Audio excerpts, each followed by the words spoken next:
respect as an athlete. He was on one side of the lines when it came to Kaepernick kneeling, and it was a flag issue. And after he came out and said it, and then some of his teammates and other of his friends, he came back later after he had conversation, after he had a different perspective, and he got some education and exposure. He had a completely different outlook on it.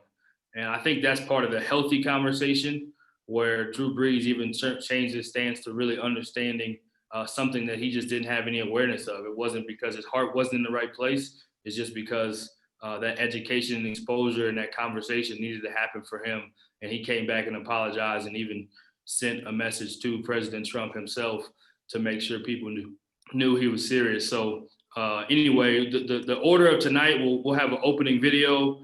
Part one, we'll have opening words from each one of our guests, just so they can have the mic. Part two, we'll have some paired conversations where both sides get to ask each other a question. And then part three, we'll have some open dialogue around the round table. So we want this to be real. We want it to be honest. We want it to be vulnerable, healthy conversation. Everyone may not agree, but we want to make sure everyone is heard and that we all join together for some tangible solutions. So I'll pass the mic to Coach Huff from Atlanta and let him introduce himself, say his opening words, and then he'll start the video. Glad to be here, everyone. Thank you, Adam. Thank you, Brian, for the opportunity to be here, to share, to grow, to impact change. One of the big things that I look at with all of us here is that I kind of talked about it when I was at a rally about 2 weeks ago, is about despair and denial. And I think a lot of our players had a lot of despair. They had a lot of despair because they felt that they had no way to create change, because they felt at our age, or maybe you're older or younger, that we had voted and nothing had changed. And then there was a lot of us that had denial, whether we were Caucasian or African American, that we felt that we had no impact. It didn't affect us. And I think tonight is an opportunity where we can change that despair and that denial, where we can make an impact by transforming and empowering. And we do that with the dialogues that we have tonight, the real dialogues. And I think if we are truly open to listen to one another, then we can make change. I think we all are grown enough to understand how we have disagreements. But I think the one thing that we don't disagree upon is that racism is not a difference of opinion. We understand that it is not right, and there are things in this country that need to be changed. And I've talked about 5 things that have to change, whether it's mass incarceration, whether it's the miseducation that's going on in our schools, whether it's gentrification in everywhere we are, whether it's the access to wealth, and whether it's police brutality. And I think these are things that we can talk about tonight to keep the conversation going. We don't need this to stop with 4 weeks ago. We don't need this to stop tonight. But I think this is another great beginning to impact change, to empower, to transform. And so again, I thank you. I hope that everyone keeps an open mind and that we have some great dialogue tonight so we can impact change and go back to the communities that we're blessed to serve. No, great job, Coach. Great job. We definitely want to make impactful and tangible change. So we want to start this out just by kind of setting the tone, opening up the room a little bit, getting everybody's minds open. Former NFL player and ESPN/Fox Sports, whoever he works for now. I'm sure he's gotten a promotion after his all the buzz he's created. But over 20 million viewers watched this video we're about to watch. And I think it's compelling because it just kind of gets to the heart of the matter a little bit, gets straight at it. And I think it helps all of us to have an open conversation leading forward. So for the next 8.5 minutes, we'll watch this video and then we'll get started.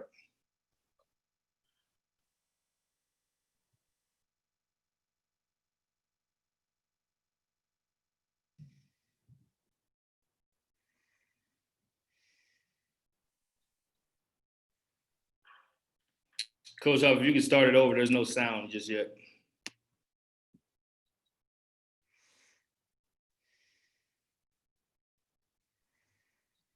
He has to unmute his computer.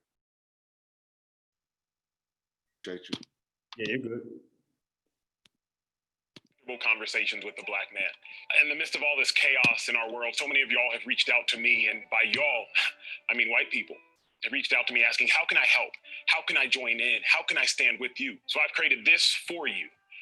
Because in order to stand with us and people that look like me, you have to be educated on issues that pertain to me, and fully educated so that you can feel the full level of pain, so that you can have full understanding. I fervently believe that if the white person is your problem, only the white person can be your solution. And so this is made for you, my white brothers and sisters, to increase your level of understanding so that you can increase your level of compassion and lead ultimately to change. So consider this a safe space to answer so many questions that I've seen from y'all. The first question I've seen a lot of, Emmanuel, why are y'all rioting? I understand protesting, but why riot? And to that I submit this. MLK said that rioting is the language of the unheard. For years, Black people have tried peacefully protesting, going back to 1965 and before with the Selma March, and that didn't work. And then in 2016, Colin Kaepernick, he took a knee, and that agenda got moved to a flag, which was never the goal. He just wanted to raise awareness on social injustice, so that didn't work. And so now we've seen riots because Black people and hurt people are trying to get the attention of the oppressor. They're trying to raise awareness of the oppression. I was biking around Lake Austin the other day, and there was a white girl about 15 meters ahead of me. And as I'm on my bike, I say to her, on your left, because I want to notify her I'm coming so that she can change her course of action.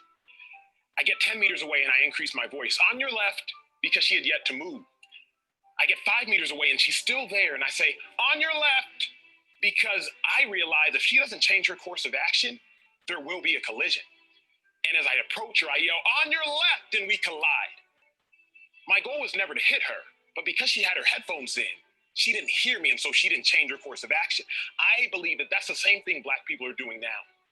1960s, we're yelling, we're oppressed, but the course of action wasn't changed. And so we again yell, we're oppressed, but the course of action wasn't changed. And so again, we yell, we're oppressed. And now you see the collision that's occurred in America. So while I don't condone rioting, and I'm sure you don't either, because for the most part, Black people and others that are looting and rioting destructively, they're burning down their own homes. But when you think about the 5 different stages of grief, you come up to one stage, which is called anger. And sometimes emotions, they don't know their actions. I remember my mom, when I was a child, she lost her sister. And I just remember her yelling and screaming. And I come outside my room and I see my mom throwing herself into a wall. And I'm wondering what happened. And my dad tells me that my mom's sister had died. Thinking back on that, throwing yourself into a wall, it's not going to change anything. You're actually harming yourself. But sometimes pain and hurt, it doesn't know how to express itself.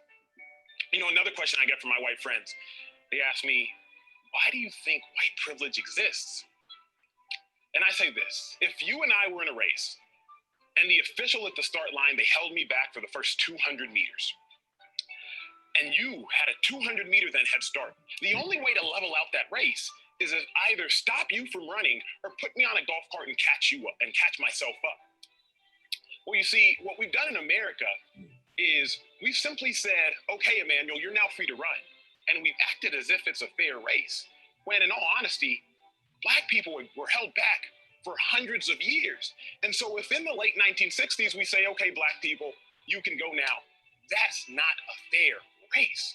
LBJ, he said it best when he said, you can't shackle and chain someone for hundreds of years, liberate them to freely compete with the rest, and still justly believe that you've been fair.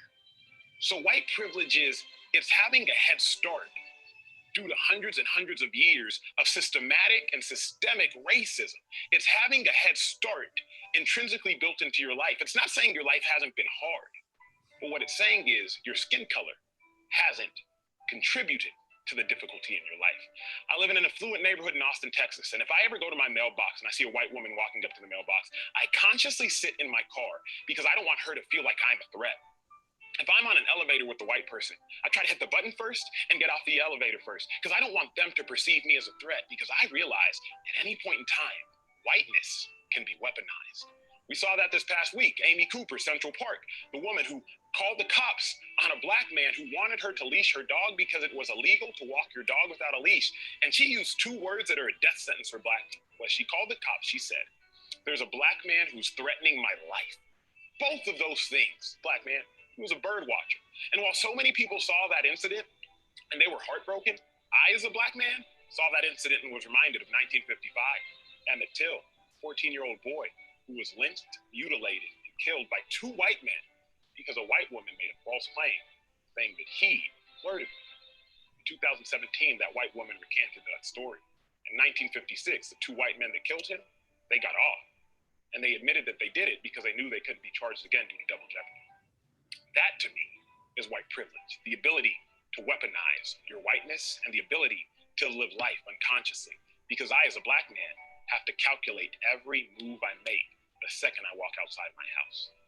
Another question I get that I'm sure several of y'all have thought, if not your kids have, how come black people can say the N-word, but we can't? I had to do some research on that to educate myself a little bit further. The N-word is synonymous with oppression, execution, and subordination. Black people were so long treated and viewed as no more than the slave to a master. We were viewed as dirt, and that word is synonymous with that. So there is a visceral reaction whenever we hear that word coming out of someone whose complexion is white that reminds us of the pain of our ancestors. Black people took something that was meant and originally used as evil, and we turned it into a term of endearment. So white people, I submit that you can't, shouldn't, and nor should you ever have a desire to say that word, whether quoting a rap song, a movie, or anything. Because remember, that word is truly synonymous with hatred. The abolitionist Frederick Douglass, he wrote when talking about his master that reading and learning would spoil an N-word. Because remember, black people were nothing more than a slave to their master. And when you think about, well, then why should black people saying it? And if I can't say it, then you shouldn't either, black person. We've been oppressed for so long, our rights have for so long been limited, that for you to now try to again limit our speech, it's painful. So that's why, in a nutshell, in a few minutes and seconds, why you can't say the N-word. Another question I've gotten so often, how come black people care more about white on black crime than black on black crime? It's not that we don't care about black on black crime, but let me propose this. When a black person commits a crime, they go to jail. When a white person commits a crime, they get off.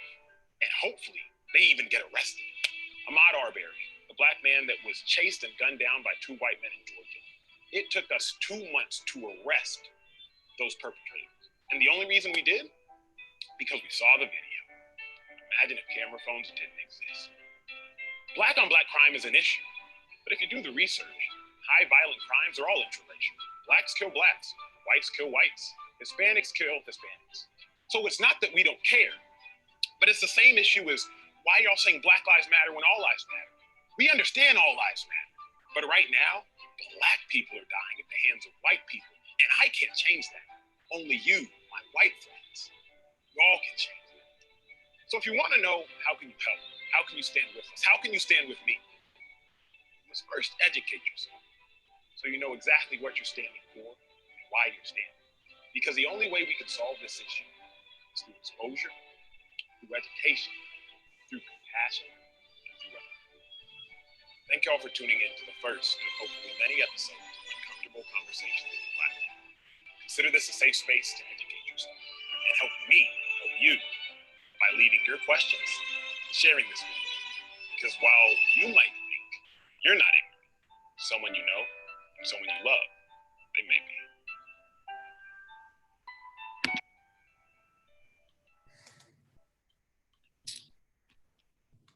Yeah, we wanted to show that first. We feel like we have a great opportunity, maybe the best opportunity we've ever had as a country to be able to really make some change. The door is wide open, and we want to make sure while it's open that we're having these real conversations to put plans, ideas, expose ourselves, education for change. So we'll go ahead and start introducing this first section. Part one, we'll introduce each coach. We'll give them some chance to have 3 or 4 minutes to have some opening thoughts, either on something they've done with their team, something they feel convicted about on this topic, or something in relation to the video. So we'll start out with Ryan Price, since he did such a great job of getting ahead of this in the first town hall meeting with rising coaches. His father, Tick Price, I was blessed to work for. He came on the call, the Zoom call, and spoke and gave some wisdom, like we know that Coach Wilson will today, being that he's been involved in generations and generations and decades of college basketball and seen so much.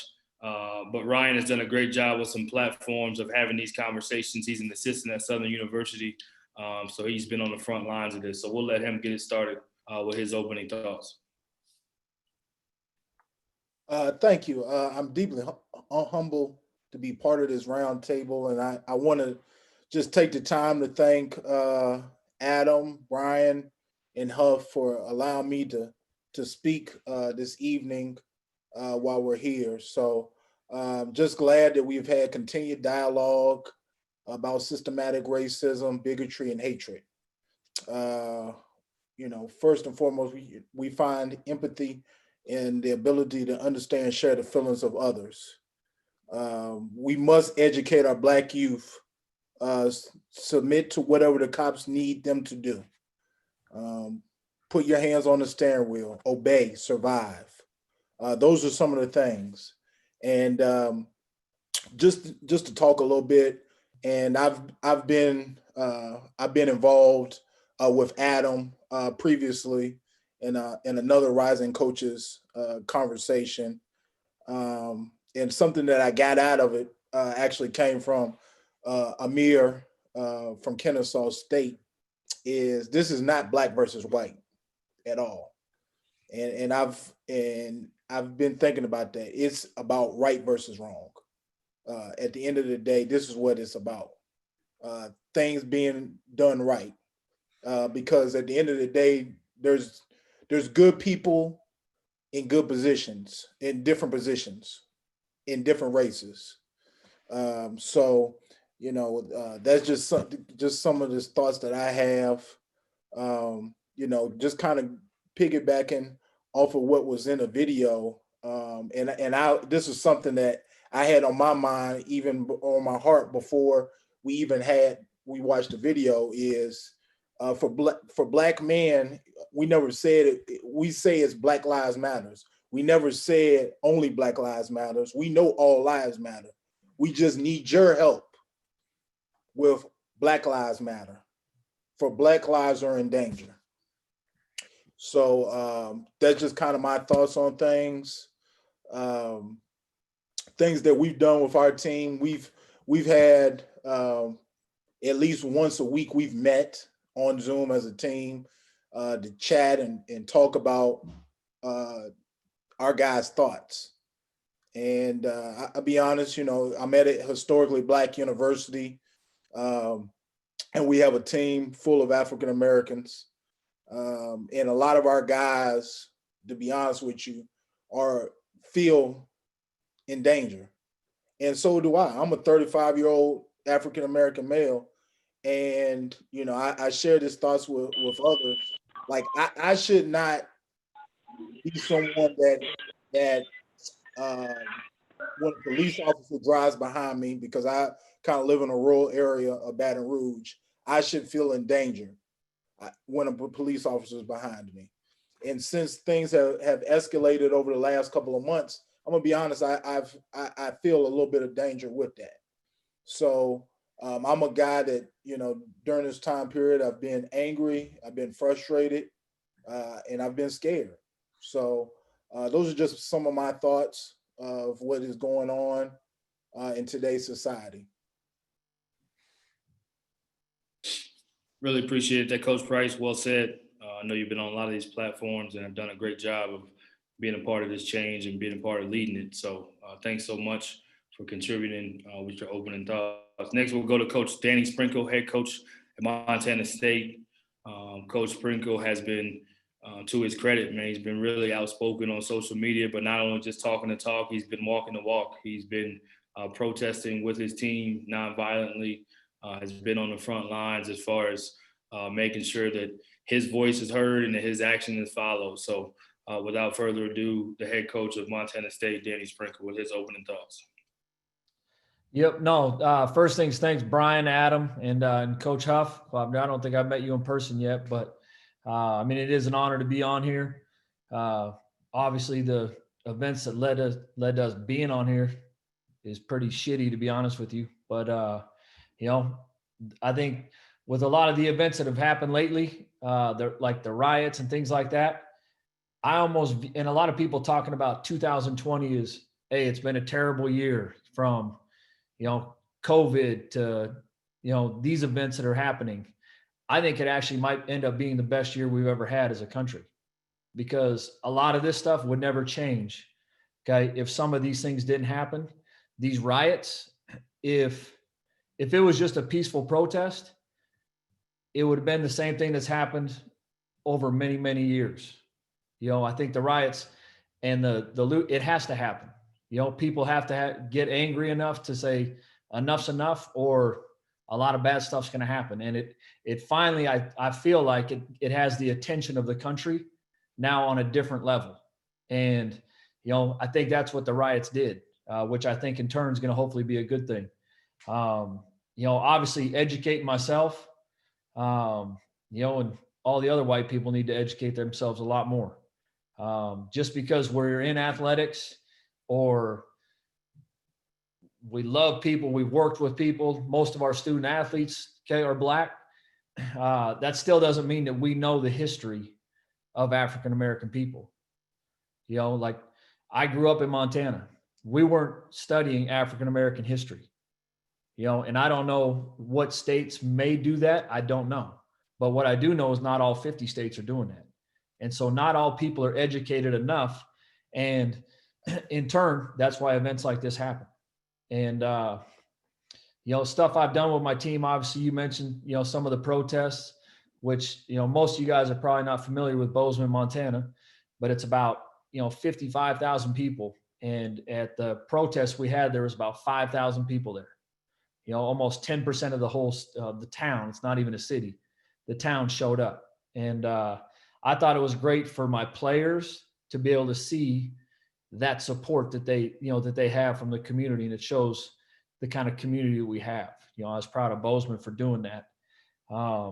We've had, a lot of, SAC meetings, which a lot of you guys probably have at your universities. I actually mandated, 2 or 3 of our guys did that. They didn't want to do it, but I mandated they do it because I think it's important for them to get their voice heard all over campus and within the athletic department. We've been doing Zoom meetings, just like Coach Price mentioned he did with his teams. Talking individually with each guys. That's something that I've tried to do as the head coach because I think it's important. Not just getting everybody on a Zoom meeting, but one guy I took him to breakfast. Another guy I called him. One guy I went to his apartment because I need to learn how they're feeling. Some of them act like they're not affected, but they are. And some, they'll let you know their frustrations. And that's stuff that, as white coaches, we need to know. Because a lot of times they'll tell you a lot of stuff. They may not tell us everything because of what they've been through or what events they've, that have occurred in their life. And I think a reason to be a part of this is obviously, just to be part of the solution, to get more ideas from you guys. That I can feed into my team, to my assistant coaches, to friends, family, all that. Because, I think Coach Price said it wrong. I think he said the coach at Kennesaw said it. It's basically just, it's not a race issue. It is. It's right versus wrong. And there's been a lot of wrong going on that needs to be righted. Well said, Coach Sprinkle. Thanks for your thoughts, man. Definitely, like we kind of tell our teams and we talk about all the time as far as improvement. In order to get to a place of getting better, we have to get uncomfortable. So to your point of COVID and some of the things that have happened, we have the nation's and the world's attention. And now it's time to get uncomfortable in order for us to create a new comfort zone. So thank you for sharing that, Coach. We'll go next to Coach Willis Wilson, the head coach at Texas A&M Corpus Christi. Has been a long-time head coach in Division I basketball. Was born in the 60s, not to give his age, but he's seen a lot as far as race relations go, as far as progression goes has a ton of wisdom and is a great man of faith. So without further ado, let's let Coach Wilson have his opening thoughts. Brian, thank you. Rising coaches, I appreciate this opportunity to be with you. I'll be honest with you. This is a little overwhelming. So many things have just in the short time that we've been together have really crossed my mind. And, you know, I want to hear a lot of the things that other guys have to say about the things that they're doing with their team and so forth. But I do think that this is a problem that needs a lot of perspective. And there is a historical context to this. And I want to kind of just jump into that. You know, racism in this country is not new. The issue that we're talking about today is a 400-year problem in the making. And so much of what we're talking about when we talk about systematic racism, I'd like to use another term, institutional racism. I saw something, I was looking at something about George Washington as a slave holder. That was the term that was used. Well, the truth of the matter was he wasn't a slave holder, he was a slave owner. And George Washington is neither here nor there to the conversation, but I think the words that we use are really, really significant. And the intent of this systematic racism is really something that we got to dig deep into and get to the root of the issue, or it grows back. And so one of the things that comes to mind for me, when you look at the history of racism in this country, whether it's Jews, Catholics, Irish, Polish, Italians, so many ethnicities have been discriminated against. The two significant differences between Black folks and those others are, one, the obvious, that we're readily identifiable by our skin color. And so it becomes easy to mark a person when you can identify them so easily. The second thing is that those ethnicities have had an opportunity to rise out of this racism in so many respects. Yeah, maybe they could be identified by their last name, maybe by their zip code or neighborhood. But the reality was, for all of those groups, they were able to own land. They were able to own property. When you go back and you look at the late 1800s, early 1900s, in the cities where those communities were developed for those ethnicities, it was about being able to own your own house, own your own tenement, live upstairs, and open your business downstairs. Black folks have been denied that one opportunity, ownership. This systematic racism that we're dealing with can only change through ownership. And there's a burden to be shared, a burden that Black folks have carried for 400 years. And the fact of the matter remains is the people that have the most lose are the ones that have to carry the burden. It's the people that have something that they have to give up for others to rise up. I think a lot of what we're going to be discussing and talking about is what I would call this survival versus survivor versus thriver syndrome is what I call it. So many of the kids that we're coaching are in this survival mode, so they're just going to try to get it done however they can. But to thrive, you have to have a foundation, and we need our kids to be in a situation where they're on a level playing field, where the court is 94 feet long, the baskets are 10 foot high, and they have a fair chance to compete. The rules are the same for everybody. And that's what we're missing. But that cannot be achieved without ownership. So to talk about ownership in the context of college athletics is a challenging thing.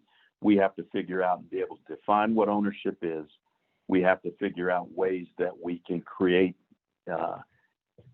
equity and fairness. Everything's not going to be equal. Everything's not going to be the same, but it does have to be fair. And what we're talking about are opportunities for people. And I'll just kind of close with one other thought. I wrote a piece a number of years back, probably 5, 6, 7 years ago. The real key for us is to educate our kids on our college campuses. We're doing a lot in terms of helping kids get degrees, but we're not providing them with the type of education that prepares them for life, that prepares them for ownership. One or two simple examples that I would give is the basic finance that a lot of Black kids lack when they come to college and when they leave college is basic finance. Knowing about credit, knowing how to get credit and attain credit and what that means over the course of your lifetime, knowing about finances, knowing about investments and things of that nature. And it's easy to say, well, they should get those things. But if we don't provide that, if we don't set the table for them, then it's going to be really hard for kids to really understand that. I'll give you one last example. Relationships, college level material, male-female relationships, teacher-student relationships, employee-employer relationships. These are the things that kids on our campus should be learning about. For every single one of us, there's probably somebody on our team that is overpowering in stature, intimidating in a classroom setting, an 18, 19-year-old kid that comes in the classroom that is intimidating to that professor, intimidating to that student to the left and to the right, and all our behavior and all the things that we teach are about aggression and authority and a presence. And that's what people see. But for those kids, when they look in the mirror, that's what they see is an 18, 19, 20, 21, 22-year-old kid. And so there's this major disconnect with how these kids perceive themselves, the power that they wield, and the ability to use that in a way that allows the campus community to come together, frankly. And we certainly can make that same argument that those kids are going to be the same threat walking across campus at dusk or at night, walking to and from the dorms. And we can go on and on. But those would be just some of my opening thoughts. And again, I want to thank you guys for this opportunity to be a part of this.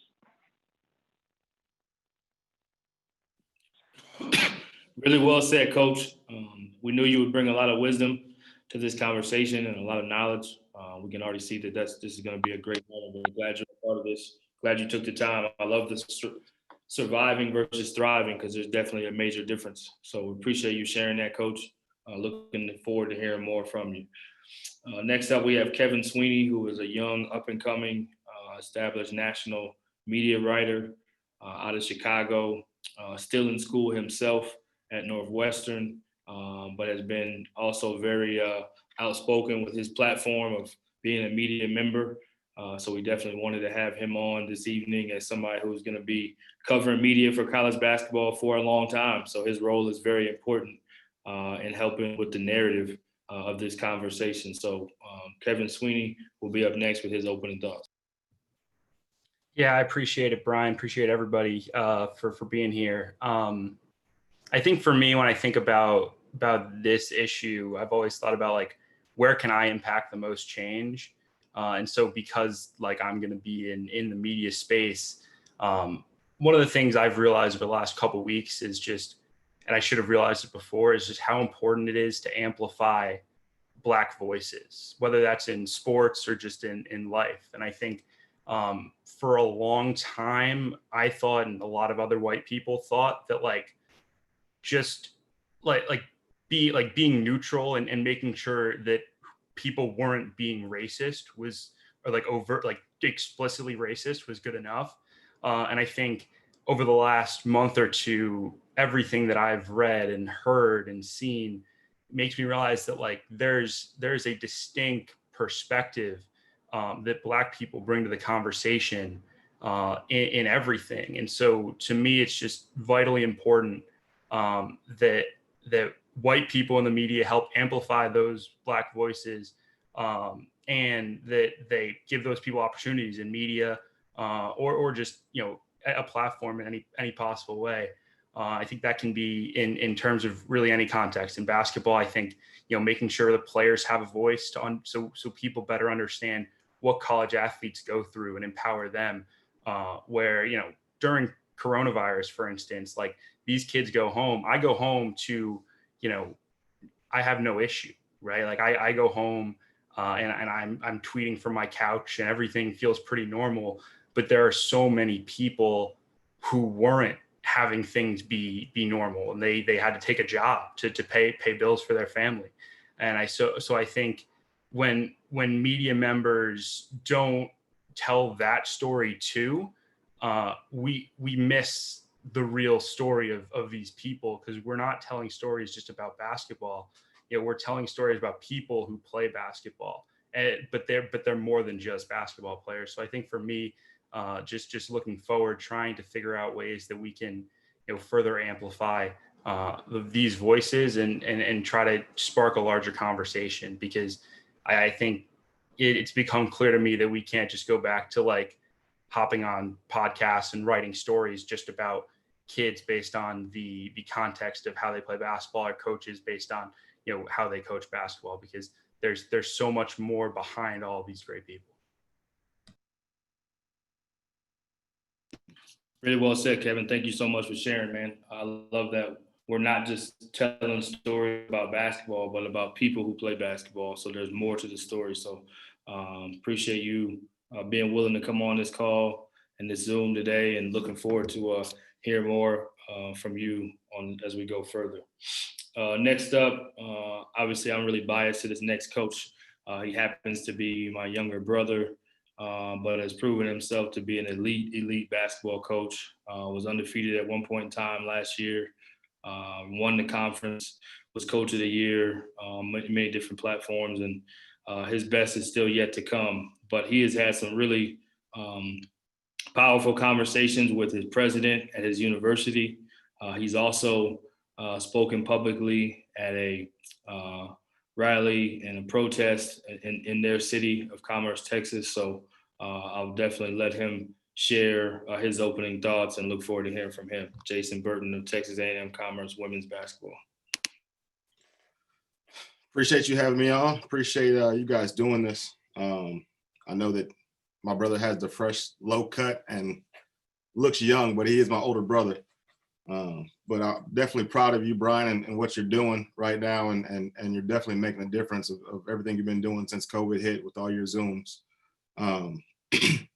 Man, the people that have already spoken, y'all done excellent. But Coach Willis, man, you dropped some major knowledge in 4 minutes. I'm over here taking a lot of notes on it, and wasn't really expecting to take that many notes already. But I think that everybody on this group right now has to understand that we have such a powerful voice, and especially right now, like people are listening, and we have a voice, and athletics has always had a voice. And I just imagine, man, what this country would look like if we listened to Colin Kaepernick years ago. It wasn't that long ago. And when he was trying to speak up when nobody else was, but now it's different. Like, I just imagine if Drew Brees would have changed his stance back then when he was saying something, when he was taking a knee for the injustices going on. And I think right now we have to continue to speak up for what's right, man. There's so many coaches that have dropped little gems, and it's everything that I feel. Like, it's not a black-white issue. It's a what's right issue. And that's all I've been trying to preach. I think when we go in the locker room, I think as athletes and coaches, we understand it the best, because we go in locker rooms and it's a common goal, right? It's all about how do we get that win? And it's all about how do you get a team to buy in? And that's what we have to do as a country is get this country to be a team and to get bought into one goal. And it's not a black, white, brown issue. It's a what's right issue. And I'm extremely proud of our athletic department and our university of what we've been doing. And I'm gonna share a couple of things that what we've been doing as an athletic department and a university. So we have a campaign going on within our athletic department called Make It Important. And with this Make It Important campaign, it's about making these issues important. And so just a couple of things that we want to do. One is we want to get 100% voter registration for our athletic department. And that's the start. Once we do that, We've already challenged our conference, so Lone Star Conference, we've challenged them to do that within their athletic departments. And hopefully that can be a springboard for our universities. On top of that is educating about elections, not just the presidential election, but these local elections, because so much of what affects our day-to-day lives is not necessarily the presidential election, it's what's going on in local elections. And we have to understand that so many people, part of the issue that we have in this country is generational, right? Like just behaviors that have been passed down and passed down and passed down based on generations. And just, I've seen this done before. My family's done this before, and that's what we vote. There's no education. You just blindly do something because that's all you know. And so it's on us to educate, and they still got to make their own decisions as to how they vote and how they operate. But once you're educated, it's a whole different mode of operation. Now you have no excuse. Okay, so we want to educate. We also want to continue to have dialogues on our campus and our communities. I think it's important to have continued dialogue. That's why we want this hashtag to make it important. A big thing that we feel is important is to have dialogue with our campus police and our local police, and not just have dialogue, but have relationships. We already have something going on. I coach women's basketball. I think I'm the only women's basketball coach on here, but we have it set up for this fall where they're going to teach self-defense for our team. And so what that can do, one is you have a reason to meet with our police officers on campus, and you, during a 1 hour, 2 hour span, you have an opportunity to develop relationships. So it's not just, hey, that officer, or hey, that basketball player, but now you know each other by name. And I think that's so important to develop relationships with those people, and see them as more than just an athlete and more than just police officer. So that's one thing that we feel is very important. And then I have a couple more things. I'll say this with our university. I'm on a committee too with our university. Our president has said that he wants to create a cultural competency certificate that students can get. And my president has been very big time when it comes to the issues that we have going on right now. And so it's not yet formed, but that's something that's in the works right now, is developing courses around cultural competency. So it's not just race, it's gender, it's religion, it's getting the understanding for people. And so we've done the Zooms with our team, we've done protests here in town, but I think that at some point we have to continue to get past this and figure out what the next steps are and what those next steps look like.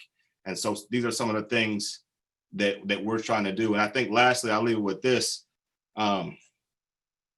It's a heart issue, man. And we got to understand that this is going to take time. And it's been years and years and years, but now that we're talking about it, now that we're making issues aware, like it's on us to try to change hearts and minds. And the only way you do that is love. And that's not a soft thing at all. But we have to learn to love people. We have to learn to lead with that. And so that's our mission right now as a basketball team, as an athletic department, as a university, is to do these things. So appreciate you guys. Well said, very well said. And love is the most powerful weapon we have. So definitely appreciate you sharing, Coach, and breaking down some of the things you guys are doing on your campus. I'm sure we all got something from that. Great stuff. Next up, I want to introduce somebody who I've known probably before he even really blew up like he is, but probably the most well-recognized basketball trainer, arguably, in the country. Trains NBA players, high-level high school players, all ages. He's in Japan, he's in Asia, he's everywhere there is with a basketball, and has a tremendous amount of influence. And one thing I love about this dude too is he's a man of God. You know, you'll see him posting on his social media about his walk with God. And we actually go to the same church when I am in Dallas. So I know he has many different platforms, Dynamic Basketball, I believe it's called, or Dynamic Hoops. as well. Tyler Ruff basketball, and even one of his logos he changed to a unity fist to prove how much he's about this change. So I'm looking forward to hearing from him. I really appreciate him taking the time to be on this call. And next up, Tyler Ruff will tell us his opening thoughts. Yeah, first, I just appreciate everybody coming out. Brian, I appreciate you, hitting me up. Huff and Adam, same thing. I think the conversations that we've been having have been good. I think, like a lot of us believe they should have started a long time ago. And I'm different than you guys. I'm a skills trainer and I'm on the media platform also. And I've tried to use my media platform to not only educate people who follow me, but also educate myself.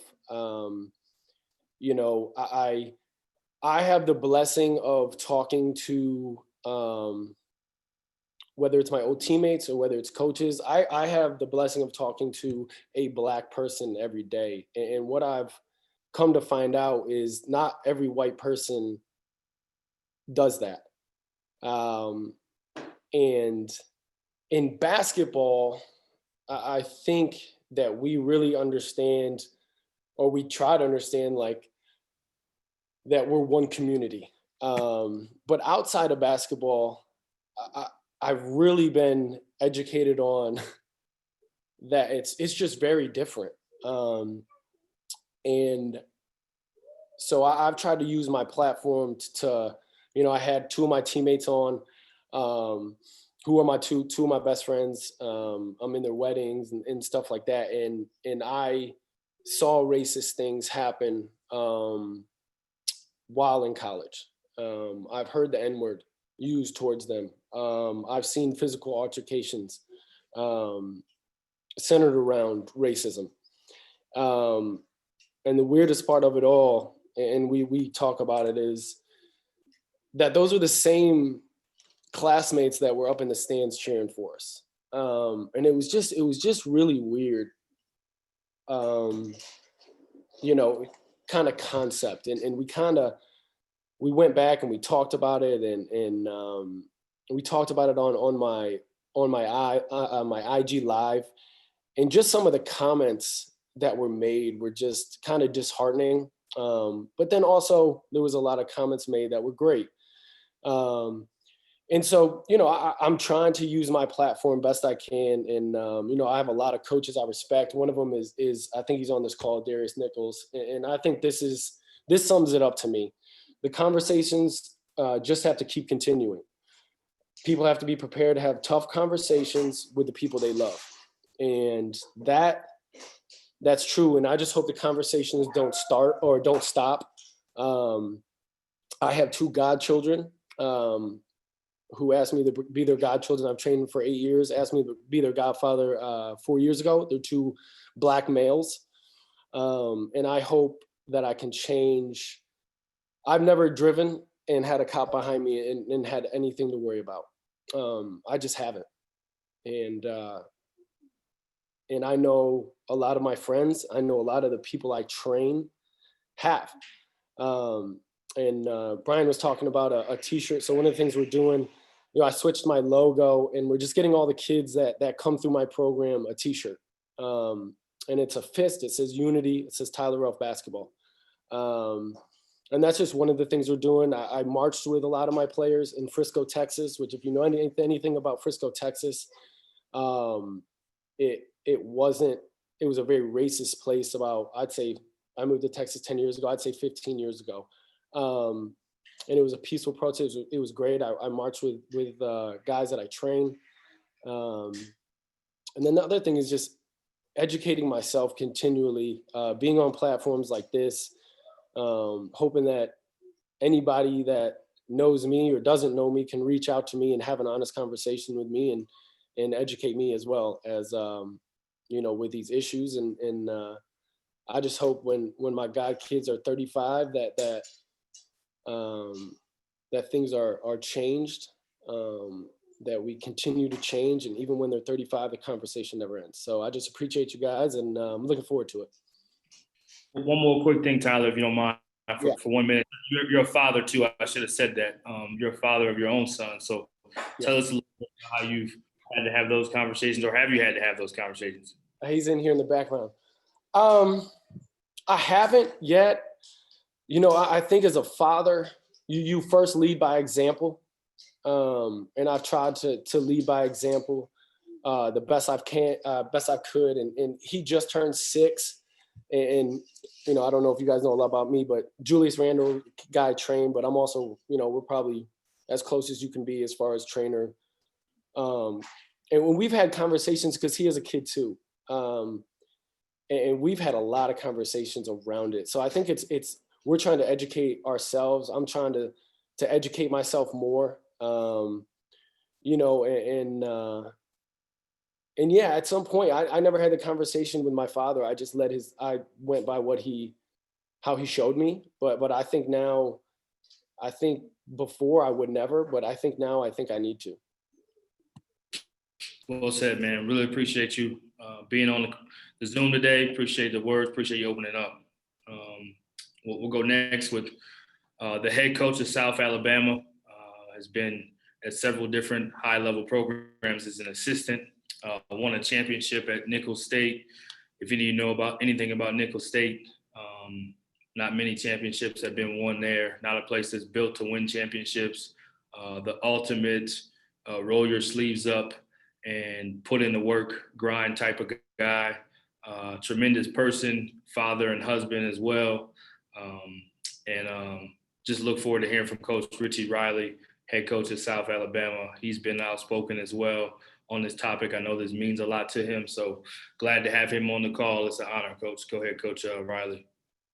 Yeah, Brian, everybody, I appreciate you guys giving me an opportunity and a platform. It means a lot to do this because I'm very passionate about it. You know, in our profession, in our world we live in, as we raise our kids, I'm passionate about change and things being different for my 2 little ones. I got a 6-year-old and a 4-year-old, and I don't want them to be my age at 37 and things still be the same. And they don't know anything about racism.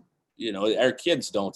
All this stuff is taught in homes. Kids don't come out and they're all of a sudden have these beliefs about white or black or any other race. So I want my kids to have better than I've had and than people on here have had and live in a better world. So all these are really important to me.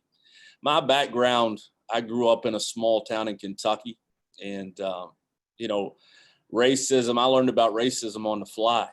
Nobody educated me on that. I was 7 years old, got on a school bus, and a kid called me the N-word, and I didn't even know what the N-word was.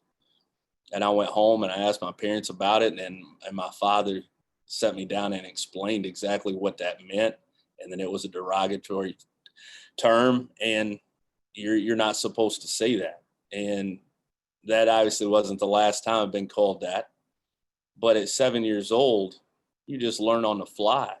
And I come from a great hometown in London, Kentucky. I love my hometown, but there's a lot of things that need to change currently, and especially back in the 80s. They definitely need to change. You know, as you get older, you get the status a little bit. You become a head coach, you become a successful lawyer, you become a businessman, whatever it is. And I think some people think you're immune to racism because you happen to have success in the area that you work in.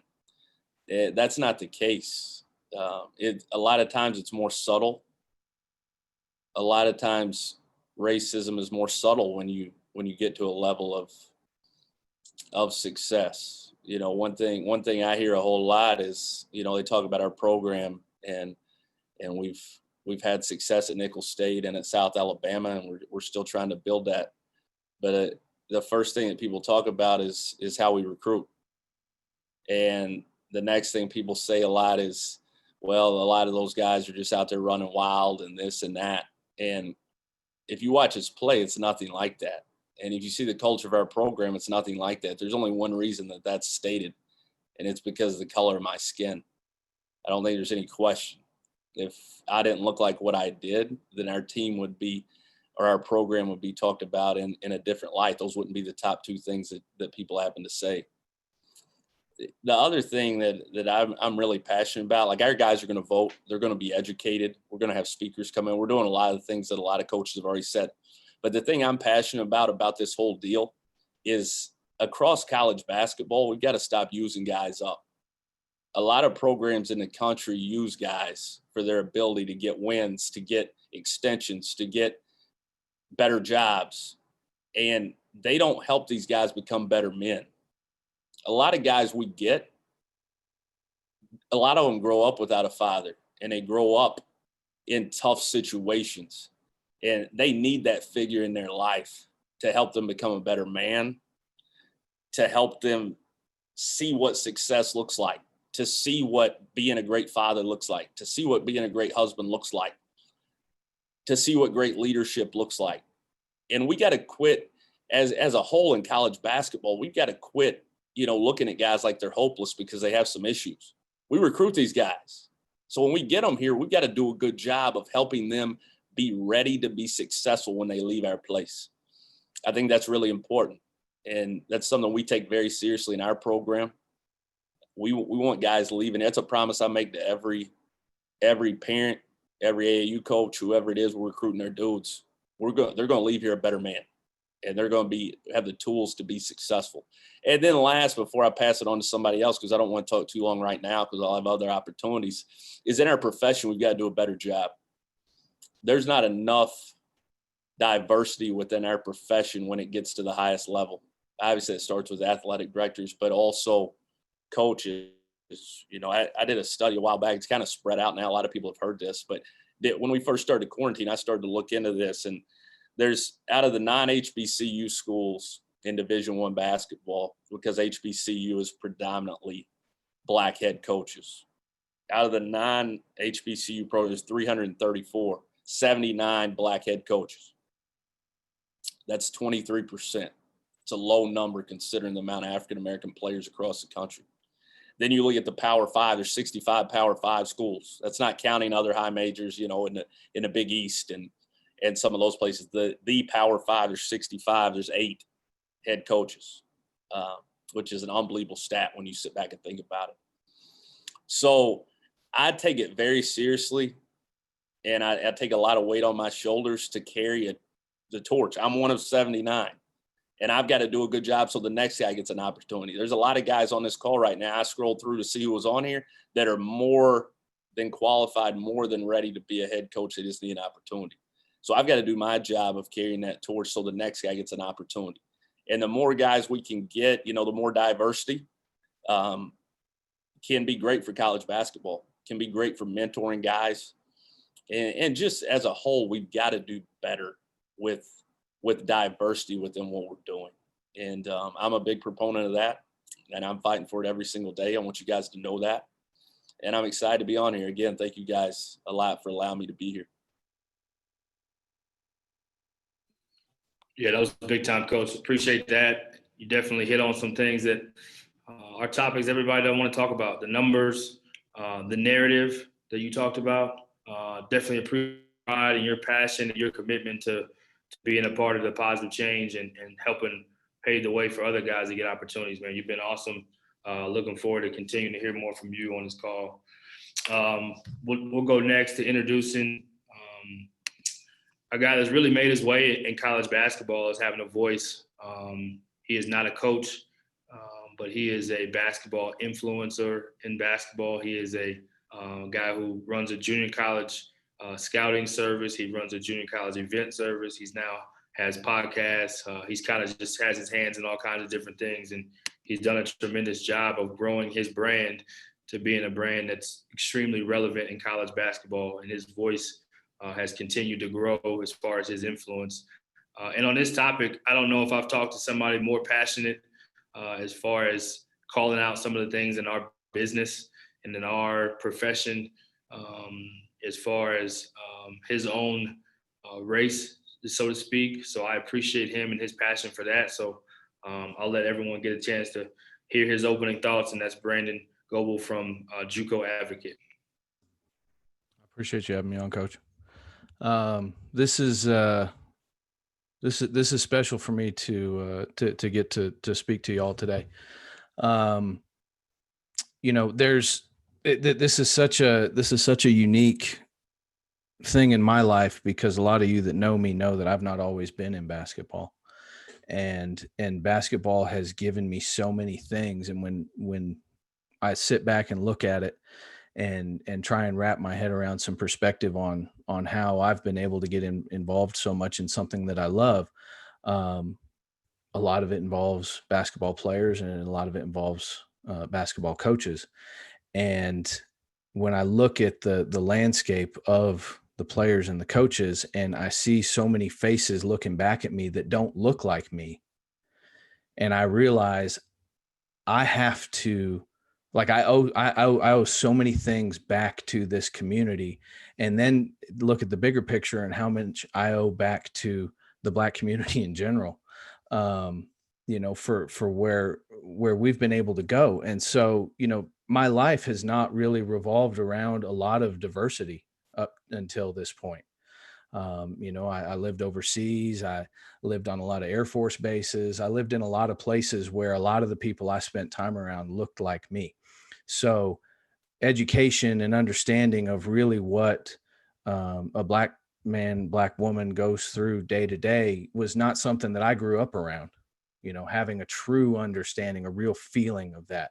I remember when I was first getting into this and spending some time around some players, and a young man named Dwight Smith told me about getting pulled over one time when he was on his way home to Omaha, and him and his brother were taken out of the car, and they were, told to lay down on the ground and stuff. And the crime they had committed was they were driving a little too fast. And that kind of was something that stuck with me, um, because I thought about how my life experience has no context for that. My life experience, every time, I've worried about being pulled over, I'm worried about getting a ticket.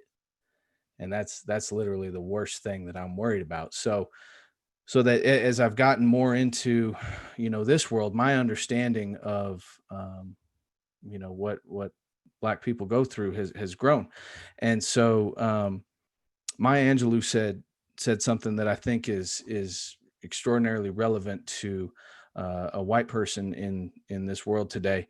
And there's two parts to it. One is that you do the best you can until you know better. And I've always lived my life trying to treat people as well as I can, regardless of their background, regardless of their skin color, regardless of their life experiences. But the second part of that is, once you know better, do better. And I now know better. And I honestly started to know better a while ago, right? We start to kind of see, like, hey, this isn't right.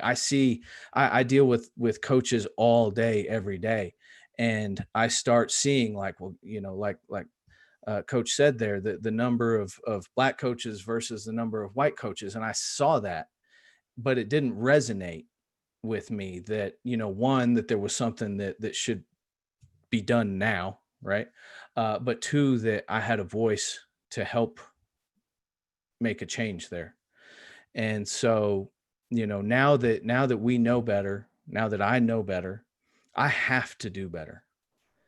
And I can't be afraid of upsetting somebody by trying to do better.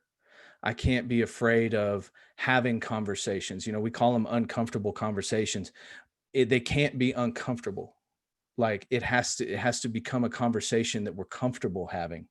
I'm comfortable having a conversation now where I use this platform that we've been blessed to build, and that fortunately has a voice in this space and beyond, where I can have that conversation and say, hey, when I'm talking to coaches about who they should hire, right? I can justifiably and with fervor say, you need to hire this Black coach. And when there's pushback, push back to that. It's not saying please anymore. I think a lot of Black coaches have said please for a long time, and this is why we are where we are.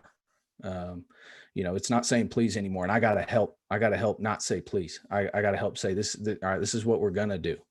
This is the change that needs to happen. So we're going to help make it happen. So I can't be afraid of upsetting somebody. So one of the things that we've put together, we're calling Project Rise. And immediately the first thing that clicked in my head was this white savior complex thing, where it's like, okay, well, the white guy is here to, try and fix things. And what does that look like? And realistically, as a white person, racism, especially in this industry, is something that is created by guys that look like me, is created by white people. This is something that has been going on since we've had college basketball. And this is the space that I can have an impact. So I don't look at it like a white savior complex thing. I look at it as using my platform and using my voice as having some strength there to help people that I consider friends, that I consider brothers, that I consider family members. And if I don't do that, what was the point of everything that I'm doing? Why did I build this platform? So through Project Rise, we're going to use it to help inject new Black coaches into Division I basketball. And it's not that Division I basketball is the end all be all of everything, but we all know that when change starts at the top, we start seeing that change filter down through the rest. And so we want to start at the top, and we want to get new coaches into Division I basketball. We want to help coaches educate their young players who they're identifying as future coaches. What are the things that they can be doing now while they're playing to prepare to be coaches? There's a drastic issue in GAs in regards to Black GAs versus white GAs. It follows right along the lines as Coach Riley was talking about with head coaches in Division I. And so, Black players that you say, hey man, I think this is going to be a future coach. How do we help that guy get on that path and stay on that path if that's something that they're interested in, so that, we can really affect change from a grassroots perspective. And so for us, we're going to use this voice, and we're going to use this platform as much as we can, as loud as we can, and not apologize to anybody for it, and see what kind of change we can make. Awesome. Really powerful, Brandon. Appreciate you saying that. Appreciate you sharing. Appreciate all the things you're doing, man. And we know there's more to come with you. Appreciate you saying too. If you know better, you do better. Simple as that. So appreciate you leading the charge on that. Next, we have a guy who I've been blessed to be able to become really close friends with, and even closer friends during this pandemic. Just a world-class human being, has been a high major assistant, has been a low major assistant, has been an associate head coach at a mid-major, tremendous man of faith, great leader of men, played for Coach Wilson at Rice at one point in time, was a really good player, and now is leading the program in Nashville, Tennessee, a Division II program, Tribeca. So I will introduce Omar Mance next and let him share his opening thoughts. Well, appreciate you, B. Appreciate you, man. Just thanks for this platform. Thanks for this opportunity. Just extremely, extremely thankful for the.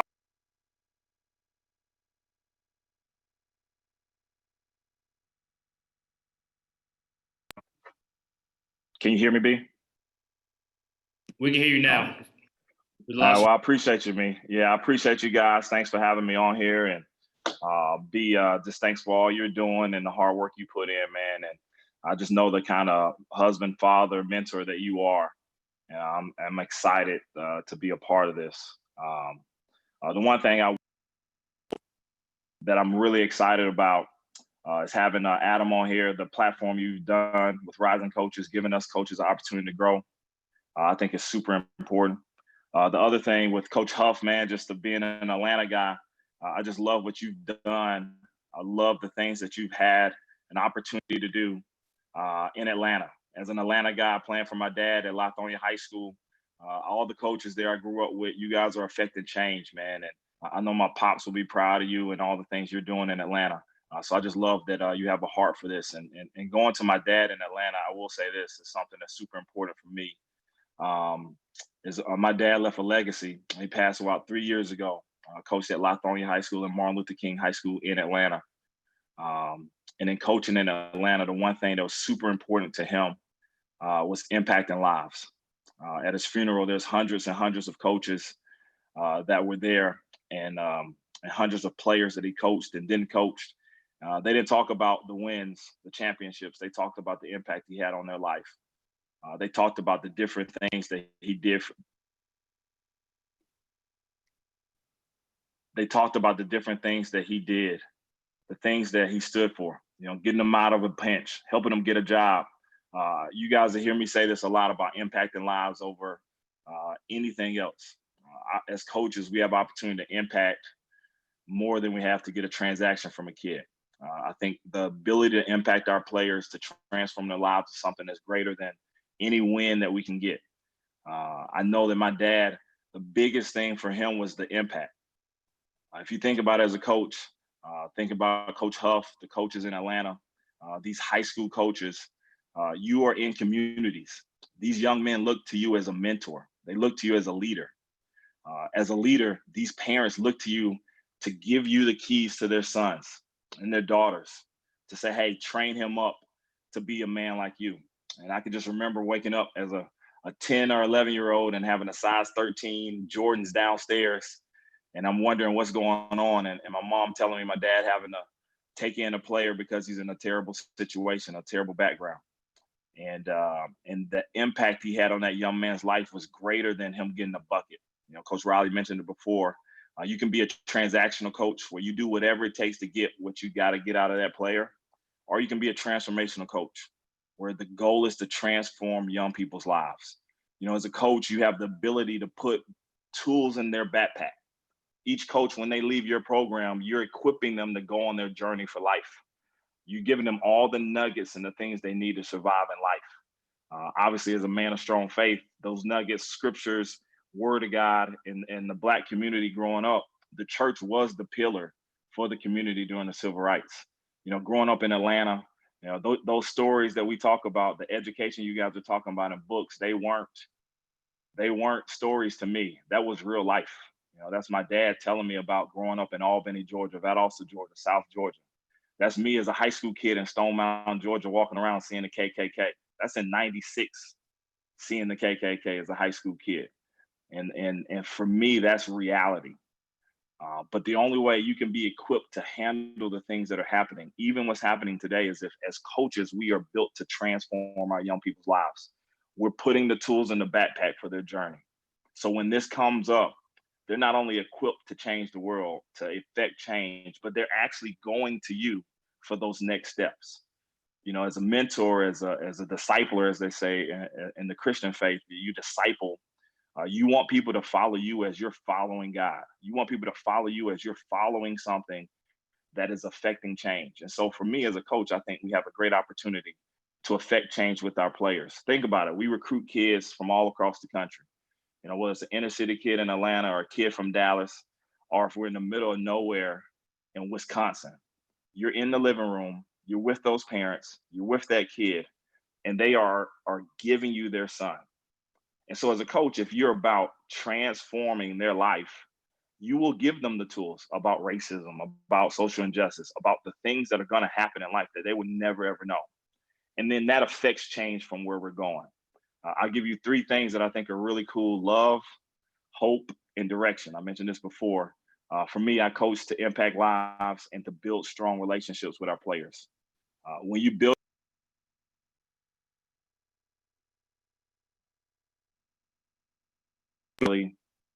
it's not really hard right now to have the really, really tough conversations to guide your players when you're transforming their lives, because those players know you, they trust you, and you're authentic with them. For me, that's what my dad did. That's the only thing that I know. I don't want to teach a guy how to get a bucket. I want to teach a guy how to navigate through life when tough times are tough and hard. And I'll end on this. Willis Wilson was my coach in college. He's on this call. Vince Walton worked with me. He'll talk later. We were on life together. Coach Wilson was a mentor and a father figure like my dad. So for me, these things that we're talking about as coaches are sometimes really hard right now. Some coaches they're struggling to put rules and regulations in place because they don't have the relationships. You build strong relationships with your players to really, really, really impact them in a way where they want to know the truth. Coach Wilson told me how to be a man of God. He told me, what do you do? How do you as a Black man get $1 million in your bank account? How do you start a bank account? How do you fight injustices? How do you love? How do you provide hope to your players, which he provided hope for me like my dad did. And last, he gave me direction. In Proverbs, it says, our people are unrestrained because they don't have direction. We are unrestrained and out of control when we don't have direction. So the young people that are entrusted us to not only help them get to college and get to the next level, to get them a job, to be a husband, to be a father, they've entrusted us to give them the direction and the tools that they need so that when times like this hit, we can affect change. And so I'm just thankful and blessed that I'm on this call. Again, for me, it's all about encouraging, showing the love to our players, building strong relationships. It's about providing hope for our players, because right now there's no hope, man. I'm just telling you, it's hard. When you live this life and this is your reality for racism, it's hard to have hope. And then the last thing, man, we got to get direction, yo. Like direction of where to go. And so I just love you guys. I appreciate it. It's an awesome platform. And I'm just thankful for the men that impacted me. And as a coach, I want to make sure I'm impacting my players on a local, on a relationship level, more so than anything else.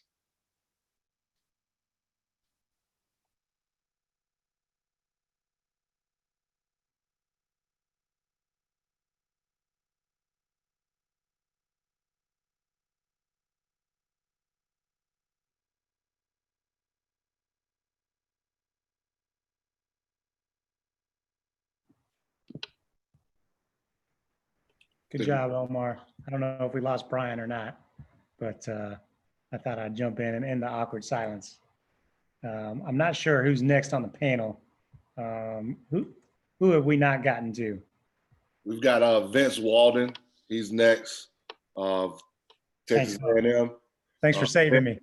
No problem. Vince, great man of faith. Heard him speak many a times, and just share your story, Vince. Well, first and foremost, good evening to everybody. I'm excited. Coach Huff, thank you for the introduction. Coach Adam, one of my favorites in this business, and also to Brian. I love what you guys are doing and how you're using this platform. Coach Omar and I worked together at Liberty University years ago, so he was just speaking about how we did life together. And he's a brother of mine. I love him, leader of men. And we all are leaders on this call.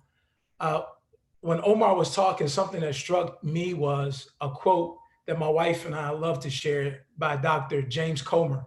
And it says that no significant learning occurs without a significant relationship.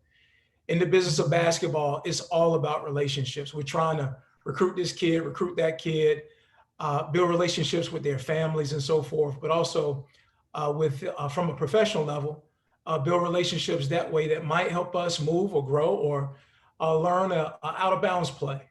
But I do think that when we look at our relationships with our guys first, or our girls, if you're coaching women's, we got to make sure that we're maximizing that. Oh, you spoke to it a little bit in terms of pouring into them. I just think that when I look at what's going on around the country, there's different levels to it.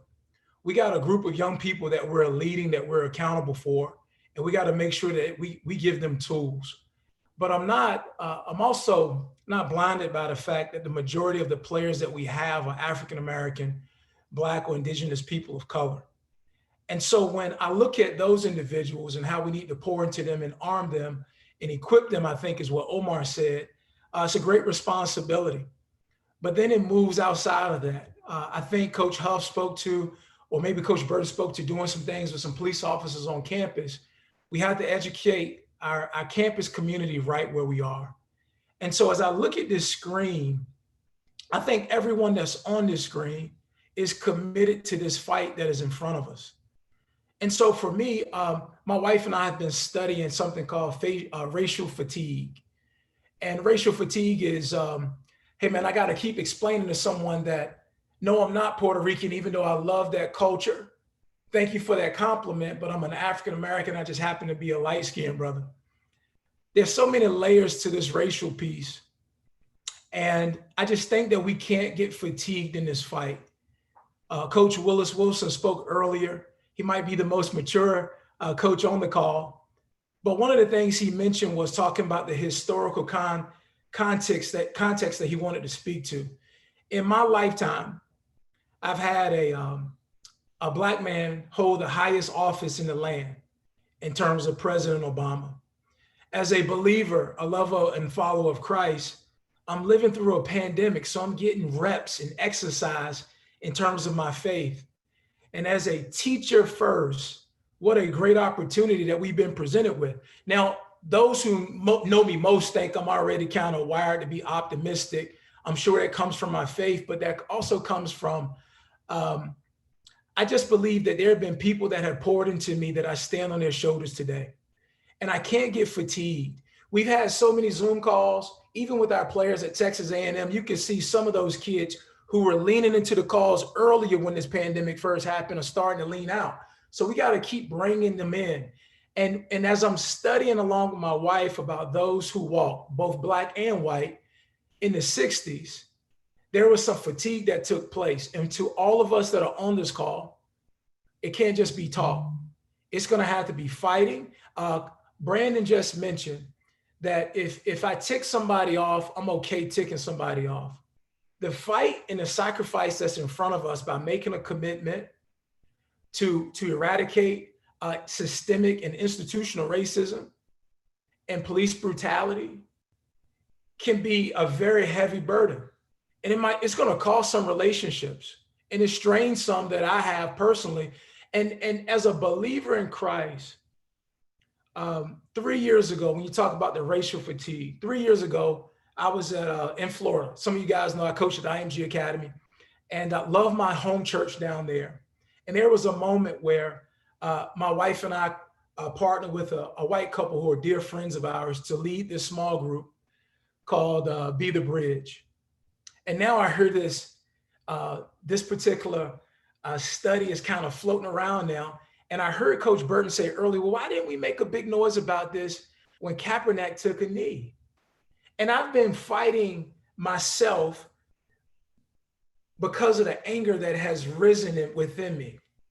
And I remember doing life with Coach Omar, and he and I were talking about some of the deep-rooted hate, especially for those of us who may live in the South. And I think that we just have a tremendous, tremendous opportunity. And I mentioned about the racial fatigue that it overtook some of those who are both white and Black who were fighting this great fight. And I revisit that because of this. Those who are not African-American, Black, or Indigenous, person of color on this call, we need your help. We need your help more than anything.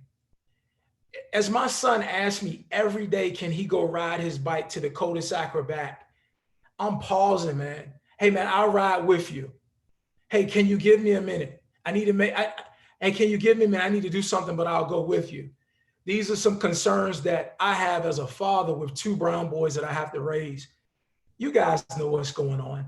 All of us on this call need to continue to lean in. But here's the other thing that we need: those who are white and our friends. Because when I think about my faith, there are people who are white, brothers and sisters that I love, that I do life with, that I've been mad at because they haven't done enough. And what I'm saying to you is continue to lean in. I'm not trying to make anyone feel guilty. I'm saying we need your help. We need the conversation, because we're having this conversation with our players who are primarily Black. We need someone to have this conversation. Again, no significant learning occurs without a significant relationship. You have relationships with others who are not where you are, committed to the fight. I'm gonna read this last piece and I'm gonna move on.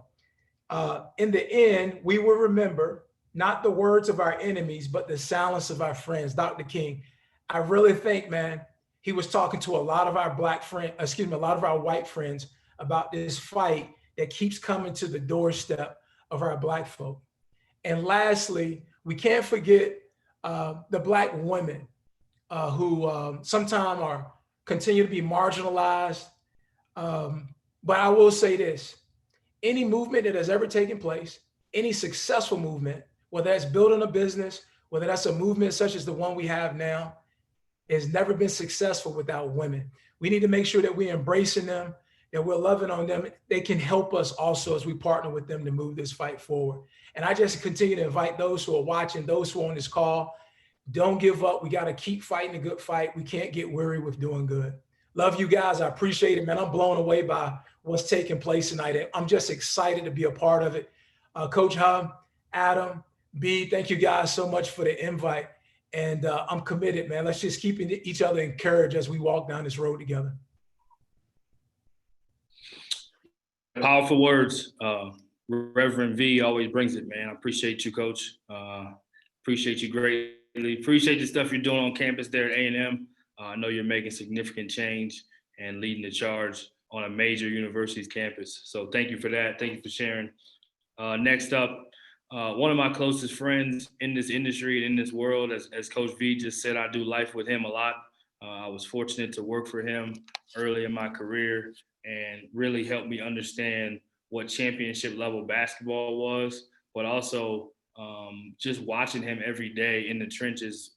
We were fortunate at the junior college level where we were 6th in the country at the time. I think we may have been undefeated first semester, an elite basketball coach, but just a great communicator, a positive person, a person that is an in-depth thinker, and really just helped me change my career, change me how I look at basketball, change how I look at life, largely because of his influence. And he's still doing the same today at a conference championship level, won a conference championship this past year at North Texas, the associate head coach at North Texas, Ross Hodge. We'll hear his thoughts next. Brian, appreciate you, man. Vince, that was great. You know, when Brian and Adam and Coach Huff were putting this thing on, they emailed us the format. And after we get a chance to kind of speak, they also kind of partnered us. And when I saw I got to be Vince's partner, man, I was thankful for that, man. Likewise, Coach. You know, like so many things, we're all connected, you know, through 6 or 7 degrees of separation. And there's some people on here that I'm intimately close with, some of my best friends. And then there's some others that, you know, the names, but maybe you just haven't had a chance to connect with them on that level. And whatever everybody said has been so great, man. I've been taking notes. And so I know we're ready to get to kind of the question and answer part. So I'll be, you know, brief with just a little bit of my experiences through this time. I grew up southeast, right outside of Dallas. I went to Seagoville High School. My parents grew up in Dallas. They went to Samuel High School. And when I was probably in the 5th or 6th grade, my family moved into my dad's parents' house, which is in Dallas, in Pleasant Grove. If any of you guys have kind of recruited the Dallas area, it's right next to Forster Fieldhouse, where the Dr. Pepper tournament was and is, and a lot of the DISD schools play there. There's a little Catholic school right next to it. I lived right behind it. As a matter of fact, if you're ever recruiting there, Leonard Perry's on this call. He's the associate head coach at Pacific. And if you're ever at Forrester, go in there. He was all state in about 1937, playing for Justin F. Kimball. And he'll have a picture in there with some little bitty baby shorts on. But no, and so I had as God kind of puts pieces together in your life, and Tyler mentioned it a little bit, I did have a unique perspective growing up at a very early age. I was never really confused on the racism part, on maybe some of the advantages that I had. You know, I wasn't discriminated necessarily because of the color of my skin, but I certainly felt discrimination because of the people that I was with. I was never pulled over necessarily because I was a white guy getting pulled over, but I got pulled over because I was a white person with 3 of my black friends. So I've understood the plight fairly well in a fairly early age, not to be self-righteous or come off like I have this thing figured out, because I certainly do not. But I didn't really have any grand illusions of things in that nature. And so as this latest tragedy unfolded, and you saw the momentum and the groundswell of support. Initially, a little part of me was just kind of like, man, where has this been? Even though I think it's awesome to see. And what was important for me, I've always tried to live my life a certain way. But LP taught me that, Leonard Perry, who I talked about, we had a lot of conversations, and he was right. He was like, Ross, you don't, because of how you grew up, where you grew up, your love for people, your love for all people, he's like, you don't really understand the power you have in your platform now. And while you may have grown up with people that really know you, you're entering in a profession now where people are meeting you, and you are the associate head coach in North Texas, and they don't maybe know how you feel about everything.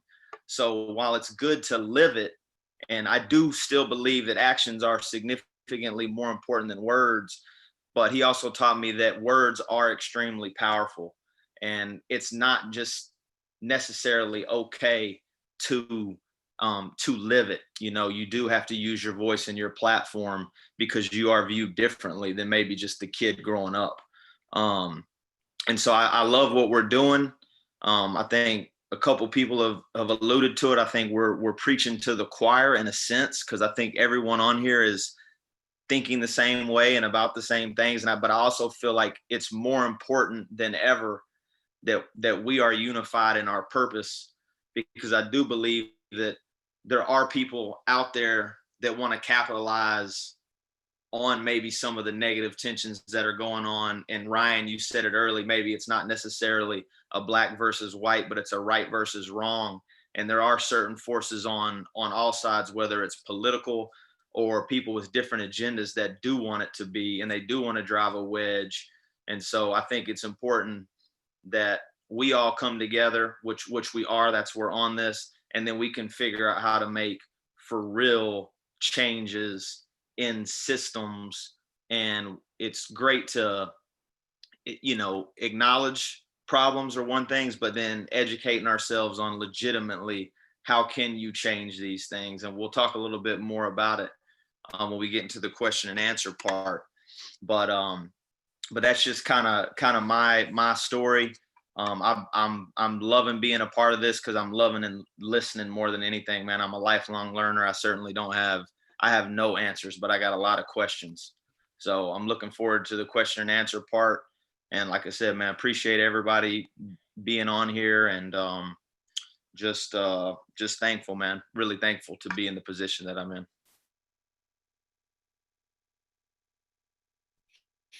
Coach Hodge, thanks for that, man. Always dropping gems, dropping nuggets, man. Just appreciate you being so open.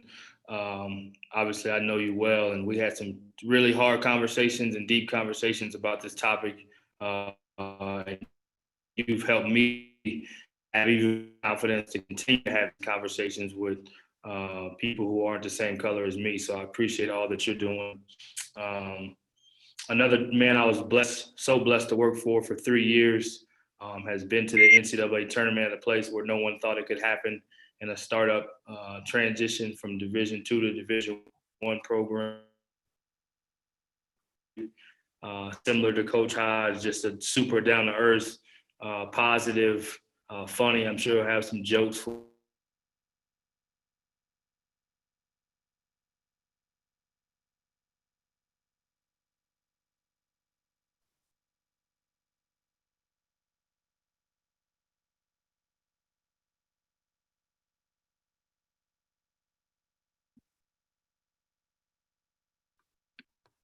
Froze.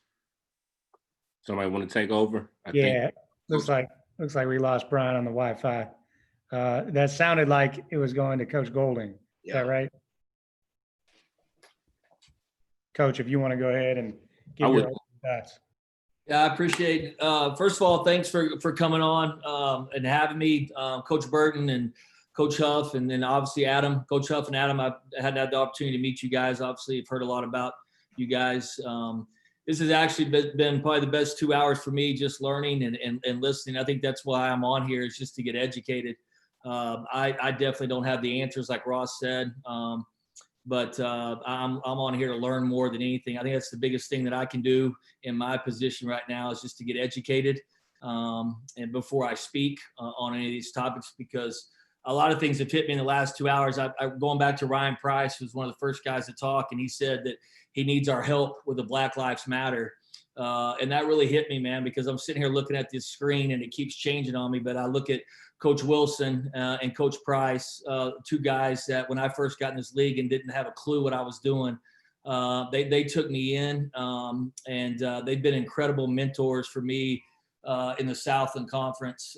Just friendship, and it hasn't just been wins and losses. And I've got obviously a lot of regrets that our conversations haven't gone further, and we haven't dug into some of these deeper topics. And maybe now, obviously, I think those conversations will change. But obviously, what those guys have done for me, and then I look at Richie Riley, who was a great friend of mine when he was at Nichols, and still a guy that I talk to and have a ton of respect for. And I saw Nelson Haggerty on here from back in our Lone Star days. Was a hell of a coach at Midwestern and did a hell of a job and was a great friend of mine.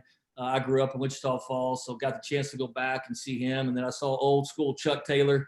And Chuck was, I know he's been so good to so many people on this panel, and he's been that way for me too. So I know there's a lot of more guys on this panel, but I guess that's where a lot of guilt is. When Ryan said that, man, it's just like, what can I do to help? And I think that's where this thing is really good for me, is to sit here and listen to the conversation and get educated. On the education part, I think where I've felt guilt over the last 2 hours is I tell moms and dads the same thing you guys do, that we're going to take care of them and turn them in from boys to men. But I don't know if I've done that with my Black student athletes. I'm at a majority white campus at Abilene Christian. And I don't know if I know I haven't done a good job of maybe when they left me, of teaching them what the real world's going to be like. And I'm not going to make excuses anymore on that. I'm going to educate myself so we can have deeper and broader conversations that I'm knowledgeable about. And then I'm going to listen to them, and I'm going to have their back, and I'm going to support them. But I think that's definitely something that I can grow as a head coach. Just listening the last 2 hours is on that topic. I think education is the most important thing for me. I'm excited at Abilene Christian. I don't know the complete dynamics of what it's going to look like, but we had our first rally about 2 weeks ago, which was great on our campus. I had the opportunity to attend and listen to some speakers, and we're also going to make, I think it's, don't hold me to this, I think it's all incoming freshmen. It might be all students from now on are going to be required to take an African-American history class. And so I'm excited about that and the change that's going on our campus. And I know it's just baby steps, but it's growth, and it's something that wasn't happening a month ago. And again, the education piece is important for, I know, our campus, but also me. I think one thing on the conversation, uncomfortable conversations with a white man, that first one, I actually saw one, I guess it might've been part 2 or part 3 that he did with the family in Waco. And one thing that hit me on that was he talked about, he did mission work in Nigeria. He does it all summer. And some of you guys might've heard this already, but he said he was taking a woman in to get glasses because she couldn't see. And the woman was fighting him, saying she could see fine. He finally gets her in there after 30 minutes. And she gets glasses on, and she comes out and she sees the world in a completely different manner, in a completely different way. And I think that's what we have to do as white people and as white coaches. We have to put glasses on because we don't know. I didn't live that life, and I don't understand that life. And I'm not going to sit up here and pound my chest like I do know that life, because I don't. And what I have to do is, again, get educated and see the world from a different set of glasses. I think I've always been quiet. I've never been vocal on things because I wasn't growing around racism. I know there was racism around me at times, but it wasn't me. It wasn't how I raised my family, or we don't allow it in our locker room. But staying silent, that ain't going to work anymore.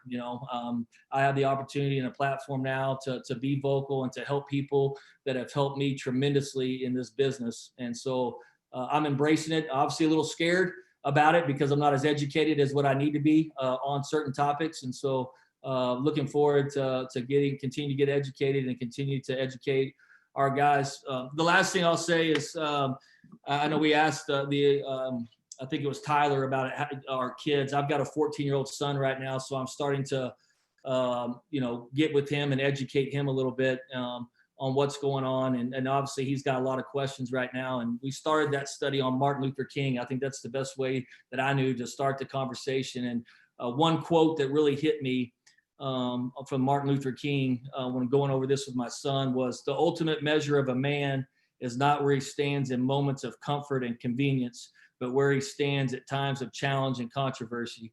And I think that's my job now as a white coach and a majority African American, as far as our players, is to not stand in comfort anymore and convenient just because I'm comfortable and I'm privileged. I've got to fight for my players and fight for other coaches here, other Black coaches in our business to continue to move up and do things. So looking forward to the next hour or so. I'm missing my son's 11-year-old birthday party. We had a night swim party tonight from 11 to 8 to 11:30, and I told my wife I'd be there by 10:30. And it doesn't look like that's going to happen, but he'll have a lot more birthdays. I just hope I still have my wife. Well said, Coach. Sorry I got cut off, and appreciate you being so vulnerable, so real, so honest. And for those that don't know you, I can just speak to Coach's heart, man. He's going to follow through with everything he says, and he's not giving himself as much credit. He's being humble, but I know he wants to do more, and I appreciate you being so brave and courageous to just speak on some truth. That was real, Coach. Thank you. Cody Toppert is up next, assistant at Memphis, has been a head coach in the G League, has been an NBA assistant. I've been on many Zooms with him during this COVID-19. I know him back from when I was in Dallas, and he was training girls when I was a JUCO assistant at Collin County using the gym. So we go back a long time. He's another guy that's passionate about this topic, passionate about this subject, has been very outspoken and supportive to Black Lives Matter. So looking forward to hearing from Cody and his opening thoughts. And then we have one special guest, and we'll get to conversation. Yeah, I mean, first of all, for me, I mean, I'm extremely humbled to be here, that you guys asked me to join. And I think that's just an honor in and of itself. We start it off with talking about the importance, I think, of understanding the difference between hearing and listening. We can't just hear, we have to listen. And to me, once we listen, then we have to act. And I'm a big action guy. The people who are on this know that for me, it goes well beyond, just talking, because I want to get off the merry-go-round and I actually want to help with the change. From a family perspective, I just wanted to kind of touch on that because I have two daughters. I got a 4-year-old and a 3-year-old. And, one thing that I have kind of realized being around this and being around predominantly African-American players since having my children is that racism is definitely learned. Like, I just feel it in my heart of hearts that it's learned, and it's learned from the behaviors of others. And I think when you really look at children at their youngest, they don't see color. And to me, that's a beautiful thing. I remember being a G League coach, and, my oldest now, when she was about, 2 years old, I mean, some of her best and most favorite interactions were with our players. And just to see the glow on her face, it continues here at the University of Memphis. And even when I was with the Phoenix Suns as well, we had a family room in there. And I mean, her best friends were Jamal Crawford's kids and Troy Daniels' kids. And, just to understand that, I think, is huge. I also come from a biracial family in that my brother-in-law is African-American and my niece and nephew are biracial. And so I think, to me, it really hits home when you start to talk about that element. Not only is my brother-in-law African-American, but he's also deaf, so he can't hear. And, he's such a nice guy. I didn't find out until just a couple of weeks ago, and I just got enraged myself about a traffic stop that he had, and he can't hear. And so the police officer is approaching the vehicle, asking him all types of questions, and he has no idea how to respond or react to this. And what he usually does, we sign with him, is he writes things down, right? And so all of a sudden he's making these type of movements, and he gets removed from the car. And, that to me is it's unfathomable. I've never felt that way. Like Tyler said, I mean, with a police officer driving behind me, I've never felt, you know, any type of way about something that could possibly happen. And so, you know, to me, it hits home in that respect. And then when we talk about my niece and nephew, what also hits home is that I've had conversations with them about, one of them is in middle school, the other is a junior in high school, about how they're trying to fit in and trying to find their way.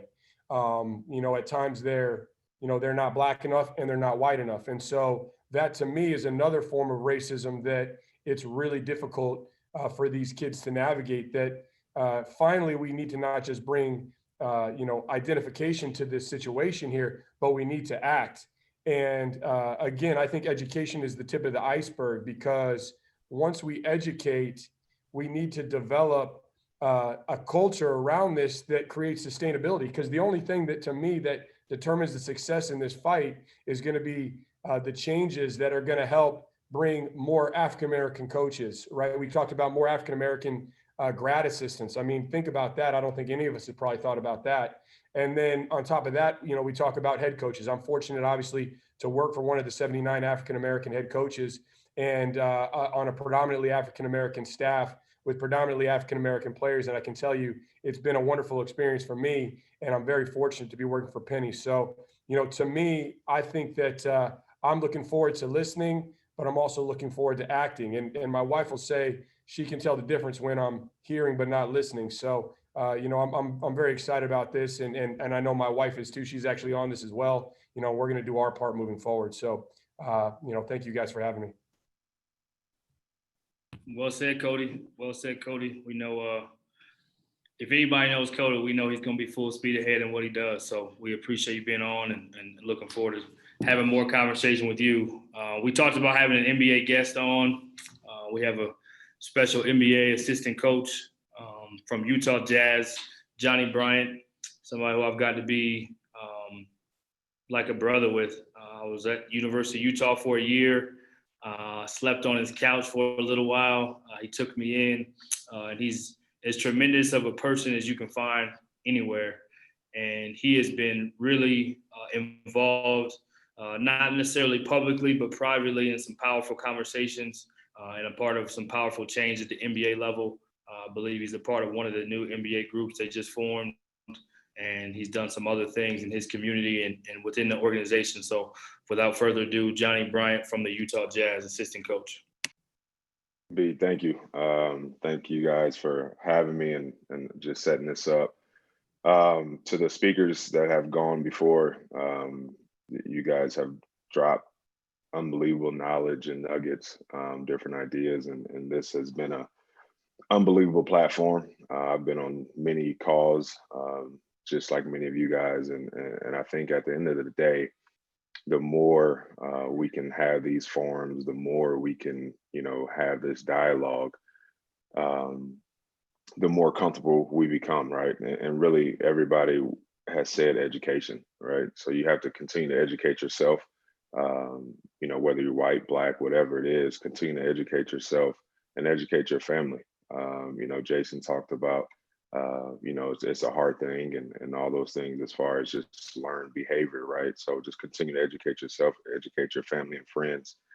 And then from there, in my mind, you know, just encourage each other. And that's what we're doing right now. We're encouraging each other to not only speak about this, but to go out and act, as Cody talked about. And, you know, then from there, that's where once you kind of encourage each other, that's where the empowerment come in, right? And now you feel like you have a voice. You feel like you're in a position to be heard.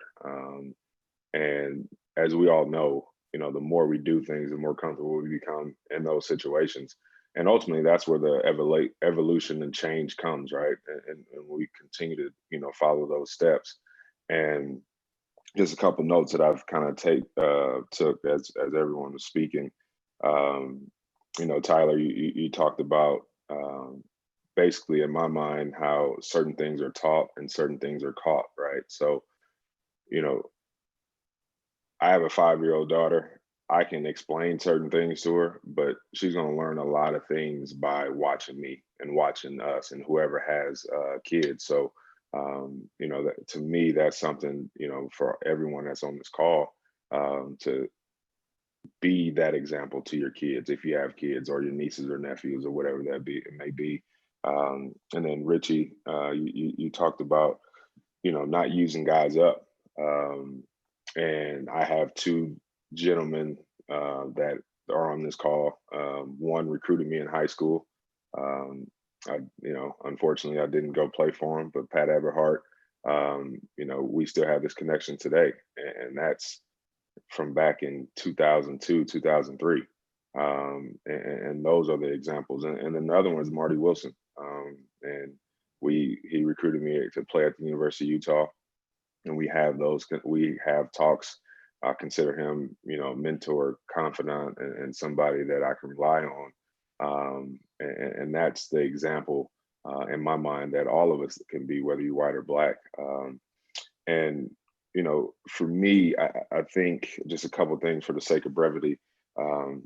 This has to be a progressive thing, right? This is not a one-time thing in my mind to where you have these forums and have these settings. I think it's an ongoing conversation. And you know, whether you're a head coach, assistant coach, continue to have that dialogue. Have that dialogue with your ADs. Have that dialogue with your president of your university. I've had those conversations with my head coach. But more importantly, I told my head coach, I said, hey, I want to talk to the CEO of the company, and did that. And then, you know, yesterday I was on the call with the owners. So empower your assistants, or empower, you know, basically support your assistants, whoever the head coaches are, to just speak out. And then the biggest thing is you know, whatever your ask is, just make it sustainable, you know, whatever that may be. But you know, the people that are in power, you know, if it's you want to create a program or whatever it is, be intentional, be direct. No different than you go in to practice and you have a practice plan and you're like, hey, I want to touch this, I want to touch that. Be intentional on, you know, this is the cause, this is what I believe in, and this is what I want to do. And you know, the more everyone can kind of use their platform, I think at the end of the day, that's when it's going to be changed. Hopefully we see it, but at the end of the day, it's about the people that come behind us. And for me, you know, I have two kids, so you know, things hit a little differently when you start having kids, when you have to be that example. So you know, everybody joins the race at different times, but at the end of the day, if we all can kind of unite what we're doing now and move this thing forward and play our part, I think great things are ahead. So turn it back over to you, Brian. Awesome, JB. Love that, what you said. It's about the people behind us, because it's definitely the next generation. Quick one more question for you, Johnny, is just most of us are all at the college level, outside of Tyler, who trains NBA guys. Tell us a little bit about the group that you're involved with at the NBA level to kind of get some change going. So really, it started in a smaller group. It's a, you know, basically it was a group of like 7 of us, and I mean 7 of us black assistant coaches, a couple head coaches in there, and it kind of established, I want to say about 4 or 5 years ago, and we just kind of started having dialogue with each other, and a lot of it was basically geared towards game situations, interviews, and all those things. And then when this happened with George Floyd, you know, Lloyd Pierce reached out to everybody and was like, hey, like, we need to do something. And we literally got on a Zoom call like that.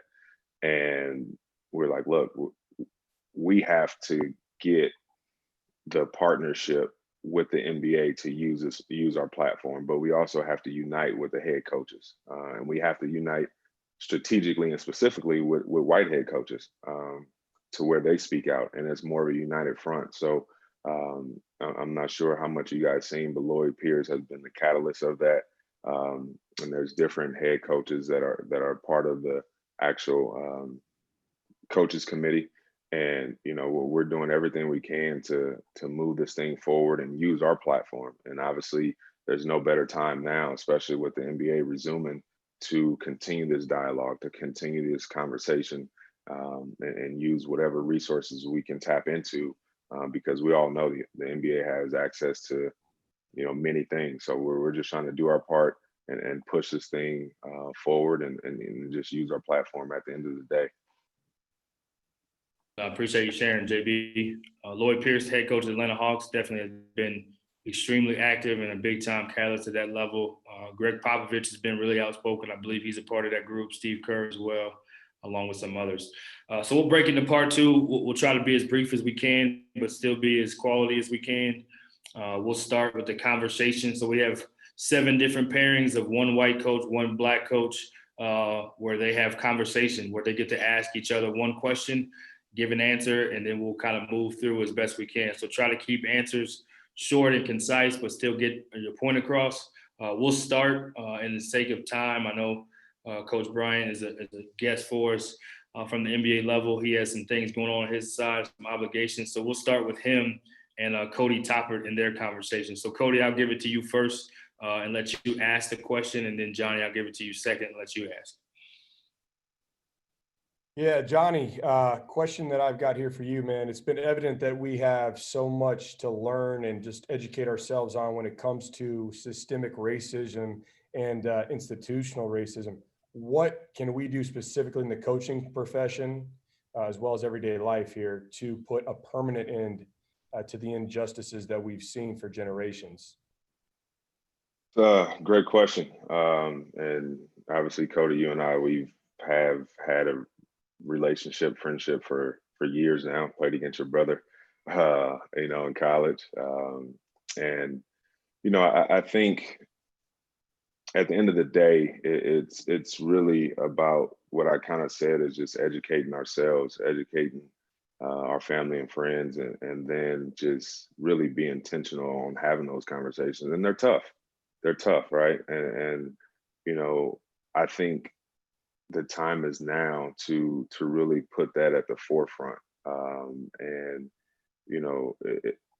you may not come up with the solutions, but just having that dialogue and the more you do it, the more comfortable you be able to speak out about it. And to the point that was mentioned earlier, we're example, whether you're white, black, whatever it is.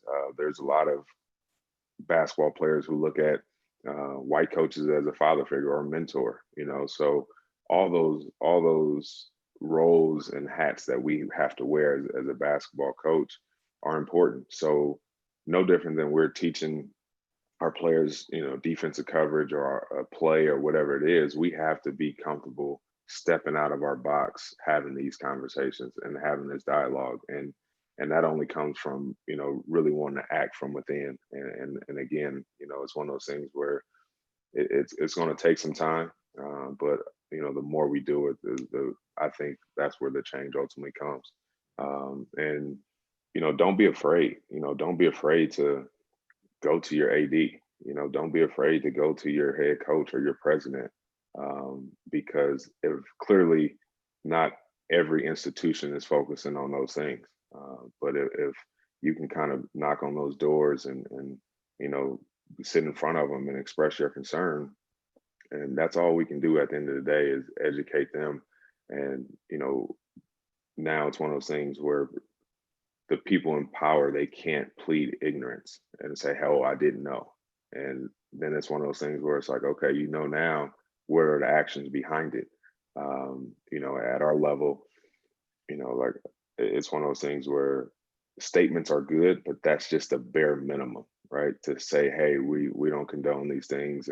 But now it's like, where's the support behind it? What are your actions behind it? And I think at the end of the day, just presenting those questions to your head coach, your ADs, like I said, and your president will ultimately impact those changes. Hey, I'll share something also. Just you bring up like AD and you bring up these different forums. We had a Zoom actually, an all athletic department Zoom, and actually all coaches. I'm talking like everybody. And one of the African American coaches called out his boss for basically not listening. Basically, what he felt was like sweeping his feelings under the rug. And I mean, dude got emotional, and it was one of the most unbelievable things I've ever kind of been a part of there. Just like seeing that, I mean, it profoundly like affected me. Like, I mean, I mean, I was angry, you know what I mean? I reached out to the guy, I didn't even know him. And, you know, now we've connected, but it was, I mean, it was crazy. And then another thing, like you're talking about, like the dialogue, the more you have the dialogue, right? Something that comes to mind to me is also kind of the Me Too movement in terms of, you know, sexual abuse, and how once the dialogue became okay, right? It became easier for other people to have harder conversations and come forward, which is something that, you know, I think is important, because if you don't feel safe in the, you know, having these types of conversations, that's also how they get swept under the rug and how you really don't understand how people truly feel. Yeah, and to your point, real quick, Cody, you know, it's one of those things where for us as Black men, we have to learn how to be uncomfortable in white settings, right? So now when you actually flip it and you start asking those questions and they don't have answers, now they're uncomfortable. And not to make them feel what we feel, but it's one of those things, it's a interesting sight to see when now all of a sudden, like, there's no answers. And what they thought was doing above and beyond, it's like, no, that's just the minimum. So that's really what it's about. And as we say, you put them on the hot seat. You know, they put us on the hot seat, you put them on the hot seat. And, you know, obviously, if there's, you know, ramifications of it, then now you know where you stand. And, you know, obviously the legal stuff comes in, and, you know, with the racial stuff. But, you know, it's one of those things that if they really, at the end of the day, if their heart is right, like Jason said, they'll hear you, like you said, but they'll listen. And that's where the change comes. So I'll get to my question. So with the current state of the country in regards to the social injustice, white privilege, systemic racism, what have you learned about yourself? And what have you done? What have you been compelled to do to implement change using your platform? Yeah, I think, you know, to me, when you talk about kind of what have I learned about myself, I mean, I've always known I'm not racist, but what's crazy is when you talk about the silence, right? In basketball as a coach, like I'm a see something, say something guy, and that's easy for me, right? It's easy for me to deliver critical feedback, good feedback, whatever it is. I don't really shy away from that. Obviously, you know, most of you guys know me on here. That's kind of the case. But to me now, when you see injustice, I just have this swell of emotion in myself, and it's kind of like an awkward feeling. I don't know how, it's hard to describe, right? But you want to do something. And in the past, you would see the same thing, whether it was the stuff that was happening in Baltimore, when I actually I was coaching prep school then, and I had a prep school student that was, you know, kind of stuck in his house when kind of the rioting, all that stuff, and the unrest was taking over that area. You know, he's kind of looking to me for some guidance and things of that nature, right? Like I could have done way more back then. So now, though, I feel compelled to let these emotions drive me to action, right? Because suppressing them is the same thing as obviously falling in line with the status quo. You know, I talked about my brother-in-law and things of that too, but you know, my wife's aunt, she actually runs a company that you know, what they do is for 30 years, they've been going down to Mexico and they've been building houses and trying to work on, you know, not just the inequality from, you know, the standpoint of like the monetary inequality and things of that nature, the income inequality, but provide people with actually dwellings to live in, right? That's a physical thing that you're giving somebody. And just to see how that's driven their life, right? I think that I've learned so much from that I can take and now apply to being around all these young African-American coaches. And, you know, some things that I think that I'm looking for. Well, first of all, I'm on this group with Carmen Marciello from Siena, you know, Coaches for Change. We're putting together a website. We're doing all this type of stuff. But, you know, what is a website, right? Because we talk about education. So it's going to be a platform for education first, because education is going to empower you to kind of make a step forward and act. Because when we talk about what can be done, the policy level is where things have to change, right? We have to change it through policy. Well, you know, I heard, you know, I heard a couple of coaches talking about how they just voted locally, right? I've never voted locally. So you know, that makes me as ignorant as the next guy. I live in Memphis, Tennessee here. And, you know, I didn't vote in these last local elections. So, you know, I've got to kind of figure that out myself. It's not just about voting for the president. And then on top of that, right, to find out where you can vote, how you can do it, all these different things. To me, that's an overwhelming process.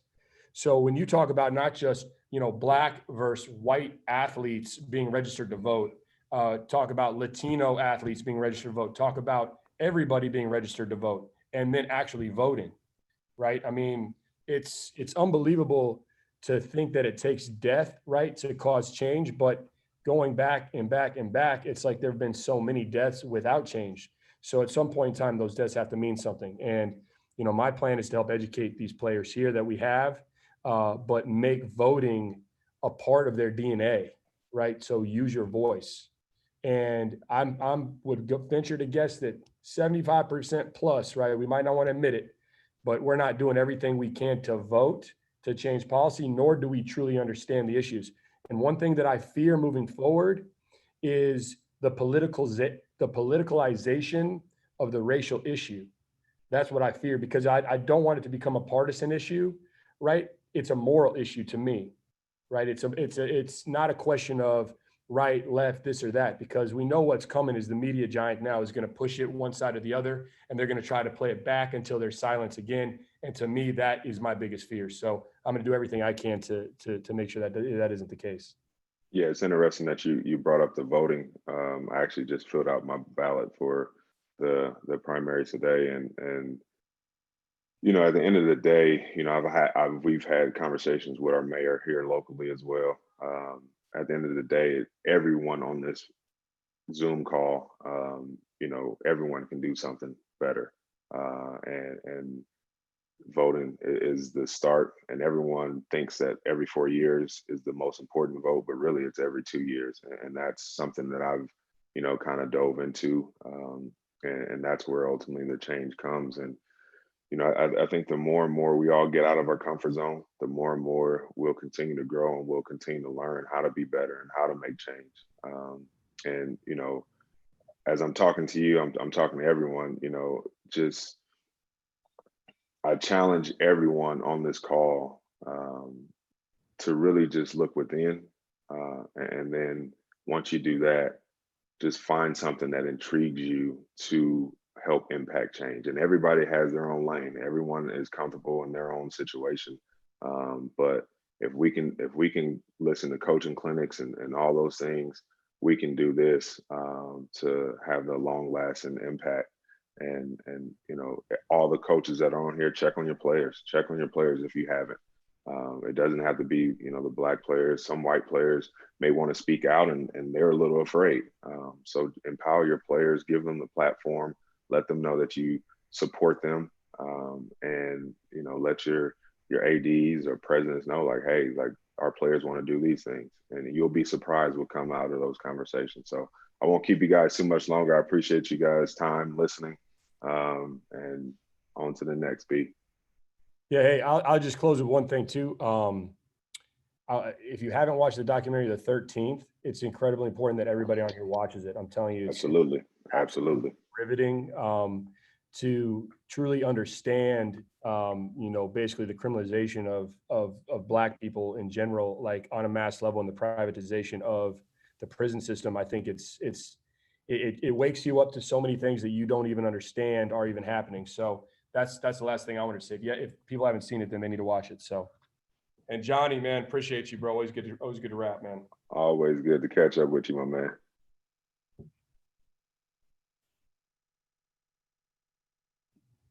Okay, great job, guys. I know Brian's internet's going in and out. Next up, we're going to toss it over to Ryan Price and Danny Sprinkle. Coach Sprinkle, I'll go ahead and ask you a question here. Coach Sprinkle, what do Black Lives Matter mean to you?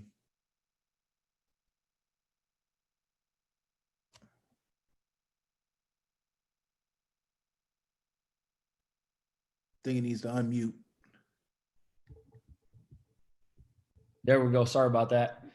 Black Lives Matter to me means that it's a white problem. Obviously, Black Lives Matter to every Black person. Now it needs to start meaning something and mattering to everybody. And it hasn't for a long time to everybody. And that's what needs to start happening. It's if I could sum it up in one word, it's equality. And I can't even remember who tweeted it about a month ago. And they said, all we're asking for is equality. You're lucky we're not coming for revenge, which like that struck me because the way I am, and I don't like the way I am a lot of the time, but it's, if somebody pisses you off, you want revenge. If somebody beats you in a basketball game, you want to get revenge. And the way Black people have been treated in this country for so long, it's amazing. Like, obviously, you know, revenge hasn't been taken. Like, all you're asking for is, I just want to be treated just like you. Okay. We've all recruited high schools, and, you know, I was in Los Angeles, and I mean, God bless me with the opportunity to work with Bobby Braswell for a long time, who's like my second dad, and Dedrick Taylor, who many of you know, who, if you're a Black coach on here, you need to get to know Dedrick Taylor. He runs a thing called the Think Tank, which I'll get to probably later, but you need to get in touch with Dedrick Taylor, the head coach at Cal State Fullerton. And, you know, but you go into some of these schools and you see the disadvantage they're at. You know, you go to, you see the learning environment that they're put in. You know, some kids haven't eaten. Some of them, it's chaos sometimes when you're going to the classroom, but yet they're expected to exceed at the college level, just like everybody else. They're expected to score high on the SAT, ACT just to get into school. And it's not a level playing field. And until you've kind of been educated, I'm not even close to being educated enough, but I've seen that firsthand. Not everybody in Montana has seen that. And, you know, until you really do, it doesn't really make the impact on you that it needs to. And so, you know, I mean, I see so many guys on here, Leonard Perry, I could go on forever, that I wouldn't be a head coach here at Montana State without them. And, you know, I can't thank them enough, but, you know, I think until there's equality around, you can't really say Black Lives Matter, because if it's not equal, it's not. You know, my question to you, Coach Price, would be, you know, as a white head coach, what are some actions, specific actions that I could take with, you know, not only my Black players, but my entire program, you know, to not just impact change like a couple of people have mentioned, you know, not just for the next year, you know, not just for the 4 years of their career. You know, this thing needs to start lasting a lifetime.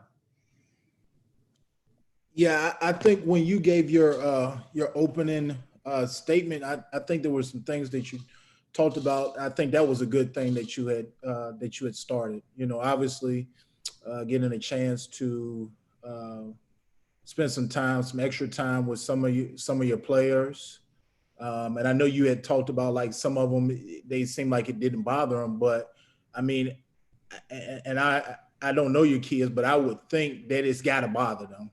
They may not open up that well, but the one thing I do feel like you have to do in your position is listen.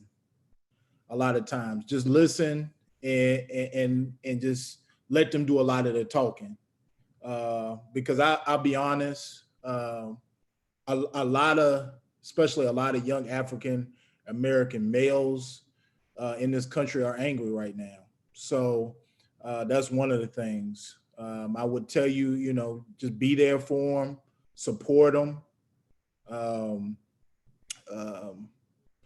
show compassion for what's going on with them, and have a compassion for them. I think, you know, little things, maybe bringing in speakers, bringing speakers in to communicate with them, and not just your players, but your staff. I think that'll help a lot of things as well, just doing that. And you know, I know you just brought up, like, reading, educate yourself, read books, It's Netflix documentaries that I'm seeing people put in the chat box. Pull ideas from those things. Pull ideas from those things, and talk. And I mean, you mentioned some of the coaches that you're friends with. Talk with some of your African American friends who could give you a pulse on things that you can do as well.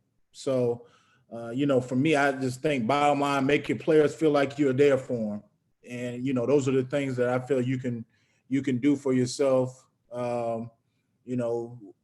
Talk to them a little bit about, and we're talking about social injustice. If you get pulled over by a police officer, comply. If they tell you, make sure they comply with the officers so they aren't the next victim.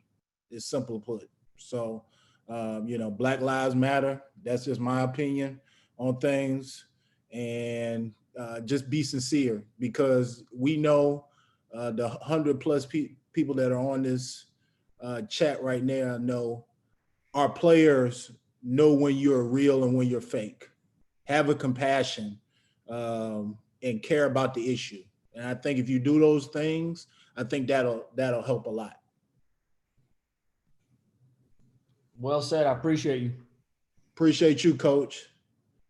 Thanks, guys. Good job. Okay, next we're going to go to Kevin Sweeney and Willis Wilson. Kevin, if you want to start. Yeah, I think for me, what's interesting is I think I'm probably the youngest guy of the speakers on the panel, and Coach Wilson, you might be the elder statesman of the group. So I just wanted to know kind of your perspective on, do you ever feel like there's been a moment in your life where there's been such widespread conversation, and if so, and it fell off, how do we change that from happening this time? How do we keep the dialogue moving forward? Not next month, but next year, next 5 years, next 10 years. Yeah, that's a great question. I think back to even before I was born, the dialogue that we're talking about right now, especially as it relates to sports, Jackie Robinson integrating baseball in 1947 is the first thing that comes to mind. I played college basketball, started my career in the late 70s, and it was a time of integration. I was the fourth Black basketball player to finish my eligibility and graduate from Rice University in 1982.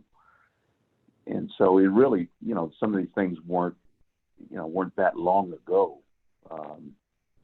And there wasn't much dialogue about those things. The most significant dialogue relative to race that I can remember would have been late 80s, early 90s, the discussion about Prop 48, Prop 42, which raised the academic standards and essentially eliminated a whole group of Black athletes that had previously had the opportunity to go to Division I schools.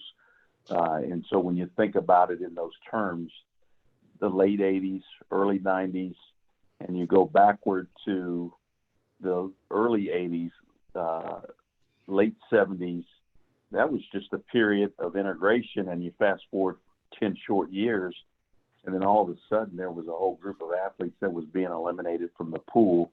I remember in 1992, all the Black head coaches, and it was my first year as a head coach, we met in Chicago and had a meeting to discuss the things that we can do. And I think a lot of people may remember, I don't know if many on this call would remember, but John Thompson probably was the most significant figure in the room that day. And he walked out in protest, walked out of a game. He was one of the few guys, especially Black coaches at that time, because there weren't very many, certainly fewer than there are today. But he was the one guy that walked out of the room, out of a game, actually, in protest to bring attention to what was going on.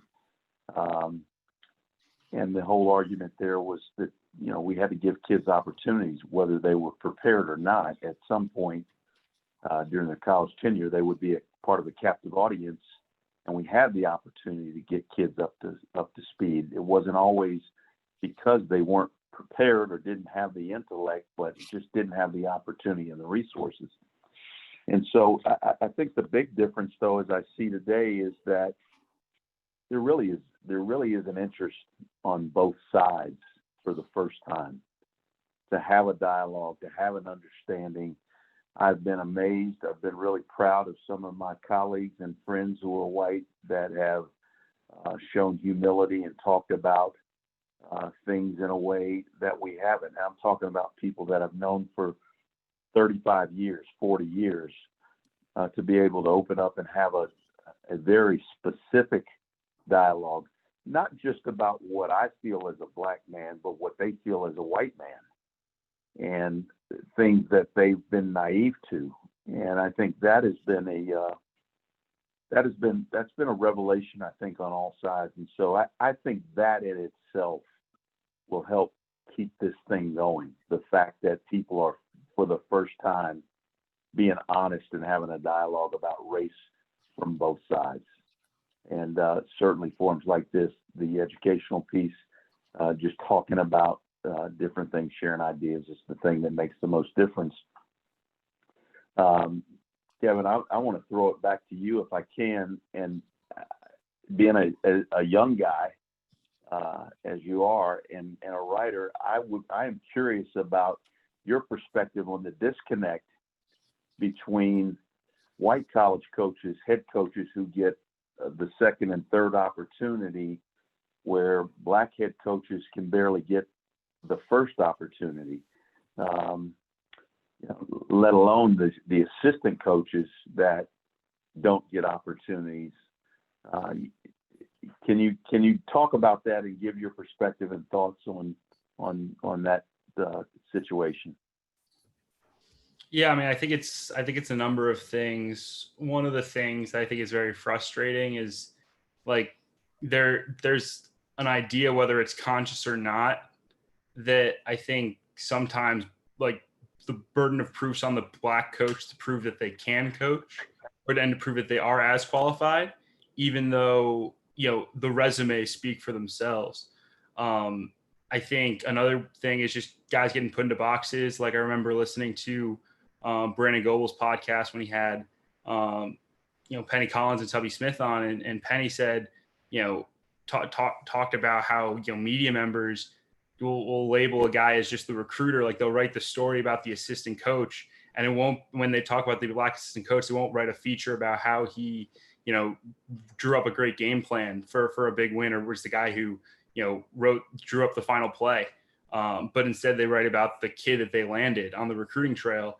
And so that just perpetuates a stereotype that's already there and already rolling along. And so I think, from a media lens, the biggest thing like we can do is, sometimes I'll forget that what I tweet out there, just like innocently as a thought, is something that other coaches are going to see, ADs are going to see.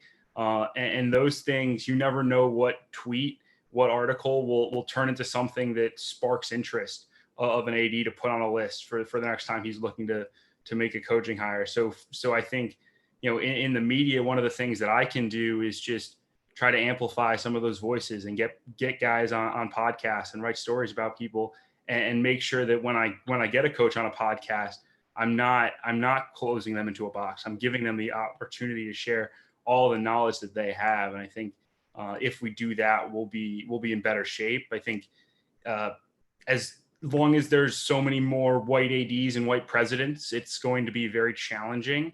And so I think that's certainly a massive implicator for this, is getting people into higher education, black people into higher education. But just from a media lens, I think just making sure that we're portraying, these coaches in a way that accurately represents what their abilities are, would go a long way. That's fantastic. Appreciate that answer. Awesome. Appreciate you, Coach. Yeah, big time stuff, fellas. We'll keep moving forward. We'll go next with Omar Mance and Joe Golding, followed by Richie Riley and Brandon Gold.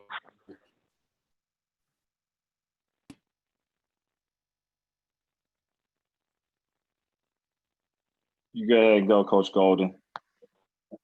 I'm up.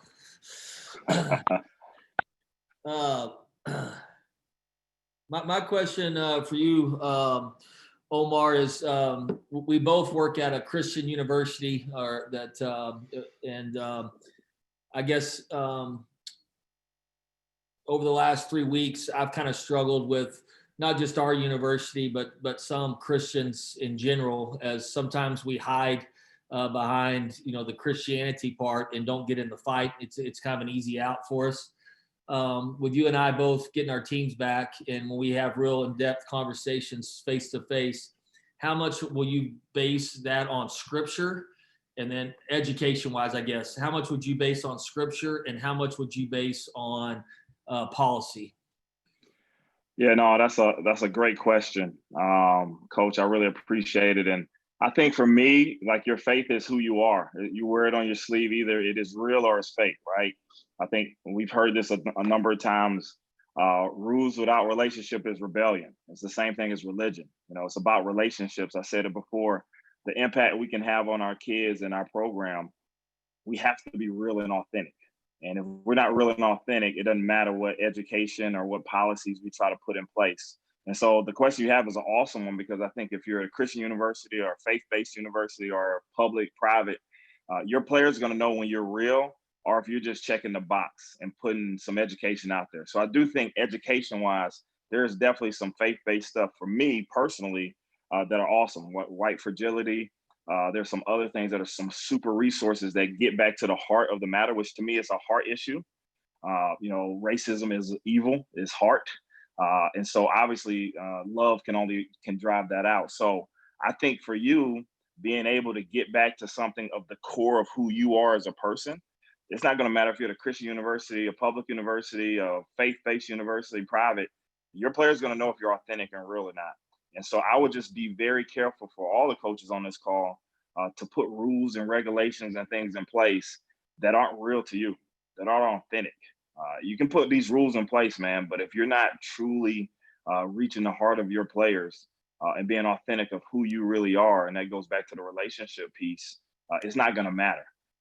The last piece about education, I think, Coach, I know some of the players that you coach and you recruit, you do a great job, man. You're great with relationships. It's really hard for some coaches right now to even put in processes with their players because they know they're fake. They know they're not real. They know they're not building that relationship that I talked about earlier. And so you've done a great job of building equity with your players, with your relationship. The education you give them, they're going to receive. So education-wise, I think there's books, there's movies we talked about. You got to educate it. You don't know what you're talking about unless you know. But there's some real life education some of these kids need to know. The thing about you being Abilene, you can drive down the road when you guys play all these Dallas and these inner city schools. They need to hear from people who have a different lens than them. They need to hear some truth that's educating them in a way they've never been educated from where they grew up. So that's in your local community. Those are people you recruit. And like I said, Coach Golden, I know you've done a great job where families trust you. You got parents of Black players that trust you. Let the parents educate you. Let your players educate you. I think some of these educational policies we put in place, so we expect these kids to read books, but we don't want to have this dialogue like we're having on this conversation one-on-one. I joked with somebody before. Someone said in quarantine, we got a lot of public proclamations, but we don't got a lot of private conversations. And for you, having private conversations as a leader is something that's super cool. I had the opportunity to do that with my president, with my AD. I know you do the same. Those private conversations, your players are watching, and you can truly educate them, and they can educate you just by listening to them. So I appreciate that, Coach Golden. That's a big time question. I hope that answered it. I answered it okay. No, you did great, and I appreciate it. Look forward to continue the conversation with you as we move forward and digging into the relationship with you. I think you could help me tremendously here. Yeah, the question I have for you, I think, and this is more of a tangible thing, because again, I know relationships are big for you, and just knowing a lot of people that know you, you do a great job with that with your players. During quarantine as coaches, we kind of had to figure this thing out of how to have deep, intimate conversations with our players, check on them when they're at home through Zoom, right? Like, our players are all gone. How can we possibly have intimate relationship and conversations that are real because of quarantine, right? So how have you as a coach used the methods that from quarantine when this issue of race came up to have those authentic relationships, to have those conversations? What are some things you did that made it real with your players versus we all wanted our guys to post on social media and make a statement, but our guys need some reality. They need real talk. So for you, what's some things that you did as a coach when this hit? Yeah, to give you kind of an inside look at our program, and just being completely honest and transparent, relationships are huge in our program. When I was young in this business, when I first got the head coaching opportunity, it was all about wins. I used to set a number, 15 wins, 16, whatever. There was a point in time all we wanted was 5 wins, and then there came a point in time where we started building relationships and really what you guys have talked about tonight on this call is being really completely honest and truthful with one another and getting to know each other for who we really are, not worrying about the basketball as much. And it's amazing what's happened since that's been a big part of our program. The problem with that, with this COVID, is our relationships are face to face. We deal with our players every day. We talk to our players about stuff every day besides basketball. And it's been very challenging through this. Probably the most challenging part is that relationship component. We did a Zoom call. Coach Bostic, one of our assistant coaches here, we have Thursday team chapels here. Every Thursday, our team gets together for 30 to 45 minutes and does chapel. And so we picked a Thursday right after the George Floyd was murdered. And Antonio Bostic led it. And I was really nervous about it, to be honest with you, because all of our relationships are so personal, and I wanted to kind of wait on that and have that when it was more face to face. I'm new to Zoom, like probably a bunch of us are, and I just didn't know if we'd get the message across that we wanted to. I didn't know which direction it would go. So we brought in a couple African-American mentors on our campus that have a heck of a lot more knowledge than me on this subject, and I let them lead it. And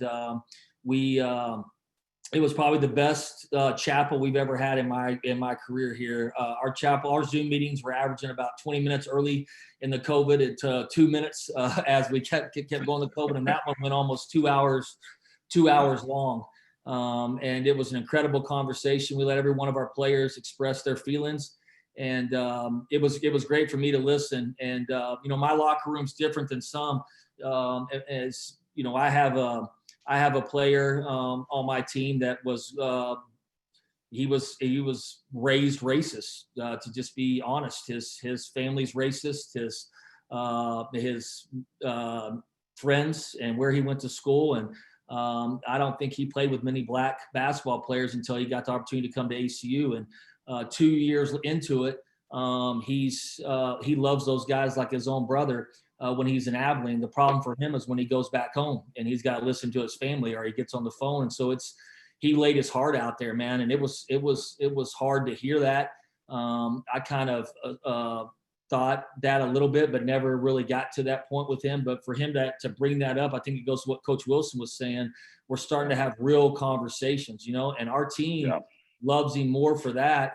Because he was completely transparent and honest about how much he loves his teammates and goes to battle with them. And on the flip side of that, we had a player that was in Houston face to face with a policeman and posted it on Twitter. So it was an incredible Zoom conversation.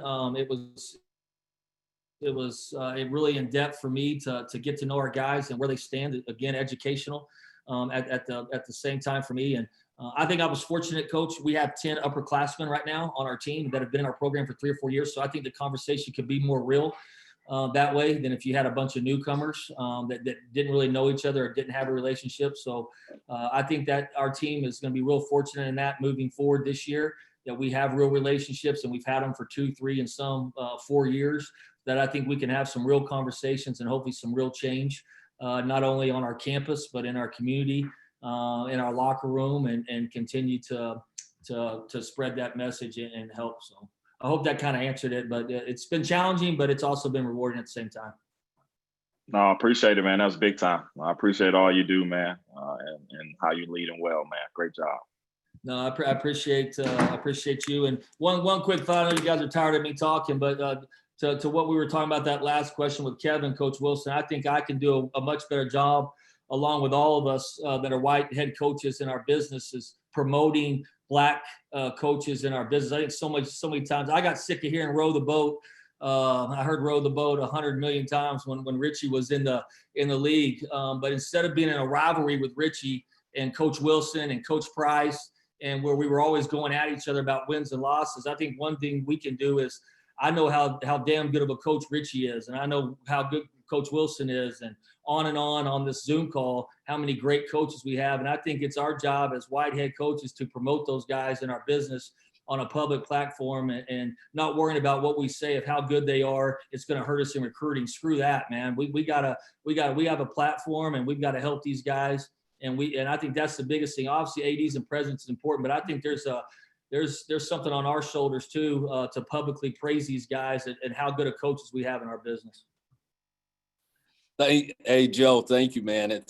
I'm not PJ Fleck though, man. It's Burn the Boats. I don't want to steal his deal. I got my no, Joe, I feel the same way about you, man. Unbelievable coach, unbelievable person. I don't know if these guys will let you leave so you can get out of the doghouse, but you better slide out that pool party, brother.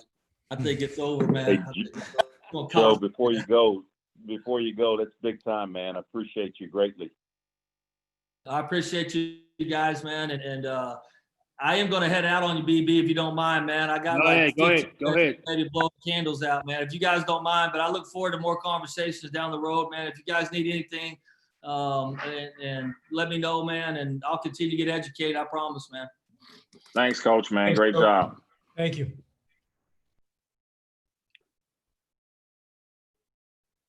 Absolutely, JG. Love you, man. Appreciate you coming on, Coach. Coach Riley, you're up next. All right, Goebel, I'm gonna ask you a question, man. And first of all, Goebel is doing a tremendous job with the platform that he has, and he's built a heck of a brand. So the question I have for you, I think I know the answer already, but with the brand that you've created and how many meaningful contacts that you have, do you feel comfortable talking to other coaches and athletic directors about the lack of diversity within college coaching, especially when we talk about head coaches? Do you feel comfortable having those conversations with people without compromising your friendship or who they may think you are? Yeah, I think, at first, as we were building this thing, you have this idea in your head of, here's where I'm trying to get to, and how do I best do that? And, without being intentional on it, sometimes I think you compromise your values if it leads to, so getting further along that path. Right. And at some point you discover that your values and what's right, are actually the most important thing in progressing along that path. And so, I've always tried to look at it. People get afraid of having those conversations, right? Especially if it's somebody that's an AD, that's another head coach, somebody that could have some influence on them, right?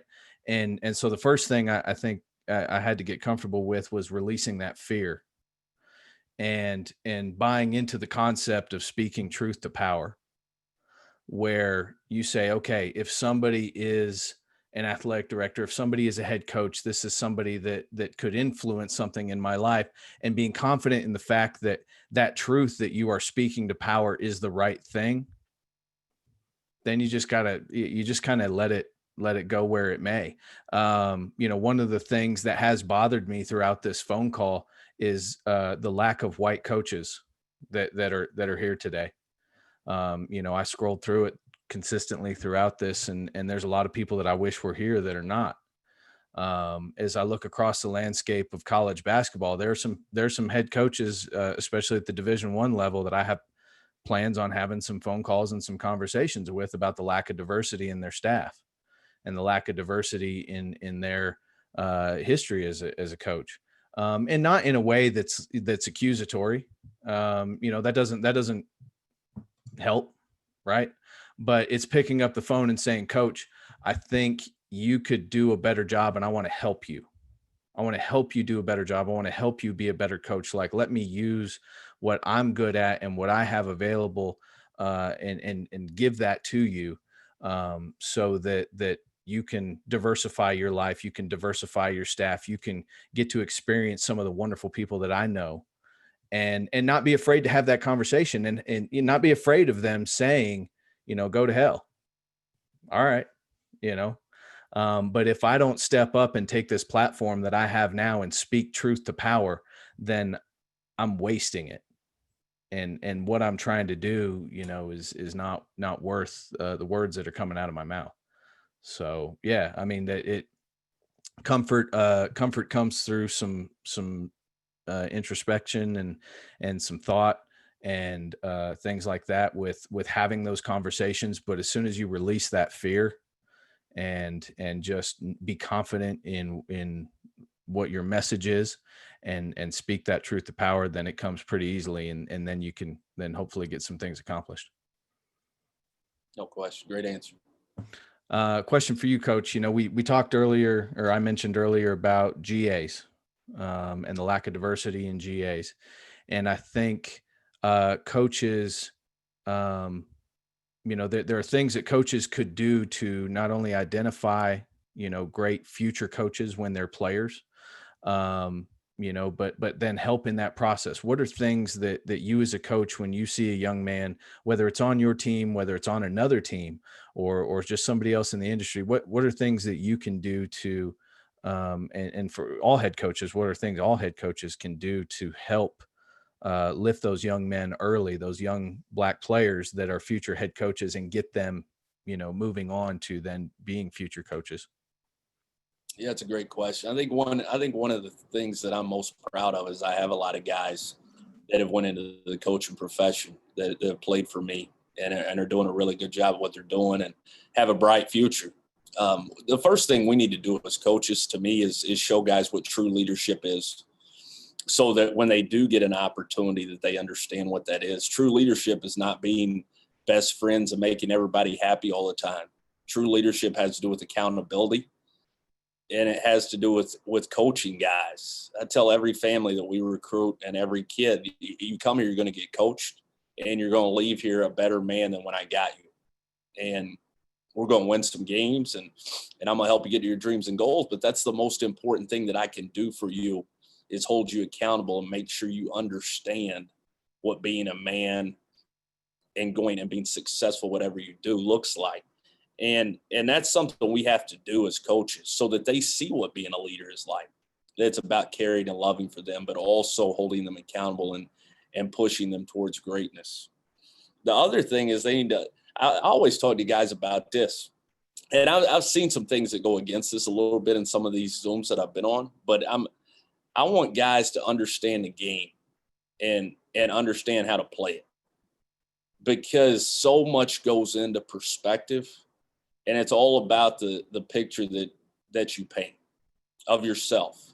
What do other people, especially opposite of your race, see when they see you, how you present yourself, how you coach the game, how you move? And it matters. And I can't stress that enough. In this business, it matters. Fair or unfair, it matters. It matters how you carry yourself. It matters how you present yourself. And I talk to other guys about that all the time. It's about the audience that's seeing you. The audience, when you're with your teammates in the locker room or your friends back home, is much different than the audience that's going to help you make moves in this profession and be successful with coaching. So you have to be cognizant of that all the time, and you have to learn to play that game. The other thing, somebody touched on this earlier, is don't ever allow yourself to be labeled as a recruiter. I fought tooth and nail to not ever be labeled as a recruiter, and it was hard. Now, let me preface this. I became assistant at Coastal Carolina, at Eastern Kentucky, at UAB, and at Clemson because my ability to go get guys that were really good players. That's how I got there. But I didn't ever sacrifice or ever allow anybody to put me into that label. I demanded as much as I could because I wasn't the boss then, but I begged and borrowed whatever to let me have scouts. Let me have workout groups. Let me continue to grow as a coach because I had dreams of being a head coach. And I knew I had to always get players above my level, and I did that. But I also wanted to grow as a coach so that I would be ready for the opportunity if I could ever get one. And that's important for guys. I think too much and too many guys out there, we talk about a lot, especially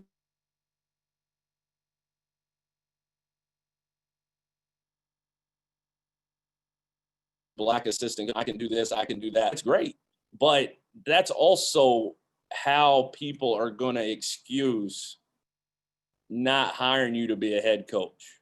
Is, okay, you can recruit. You're an elite recruiter. That's what you do. No, it's not what I do. I can do that. That's part of the whole package. But I'm equally as good a coach, motivator, leader as I am recruiter. And I think that's important. And then lastly, I think as head coaches, whether you're black, white, whatever, you have to have the same energy helping your guys get to their dreams and goals as you did when you were trying to recruit them to help you get to yours. And that's really important to me. And I tell our guys that all the time. You're not going to play. That's one of my best selling points. I tell them, you're not going to play for anybody that's going to give you more energy and effort for your future. And I believe in that. And I'm passionate about that. And it's a lifelong bond. I got guys right now that are trying to climb in the coaching ranks. I've obviously got guys that are playing professionally, and guys are just working 9 to 5s. And it's an open door for me to help them nonstop. Obviously in coaching, I can help those guys. And those guys are in my tree. They're in my family till the end of time, till I don't do this anymore. So I encourage everybody to have that same energy as you did when you were tracking those guys down, texting them, calling them, recruiting them because they were going to change your program. Have that same energy when it comes to changing their life. And I think if we do that, we can really get some guys in some good spots and change the narrative of what we're going through. Absolutely, Coach. Perfect. Big time both ways. Really, really big time. Appreciate you both. We'll go to Tyler Relf and Jason Burton, and we'll finish with Vince and Ross. And then the very last thing, we'll just ask one last question, and everybody will get 1 or 2 minutes to answer, then we'll close. Jay, you going first? You want me to go first? I'll go. I'll say this too, man. I know this is long, probably longer than we all thought, but this is one of the most powerful, impactful, just things I've been a part of. And I hope that, I know it's gonna go on YouTube, and maybe break it up in 2 parts on YouTube B and do the first part and then the interview type questions second. But man, we got to spread this because, and this is the stuff that is needed. I know everybody wasn't on here, but this has got to be spread and it's got to be talked about. B, I'm glad you paired me with Tyler, man. It's funny. I've been knowing him. The good thing is you don't have to play one-on-one and try to stay in front of him because that's not possible. Hey, I'm better now than I was back when I played in college. Yeah. Oh, we all see it. I knew Tyler before Tyler blew up. And me and Tyler went to J. Cole concert randomly. That's crazy. So I've been knowing Tyler for forever.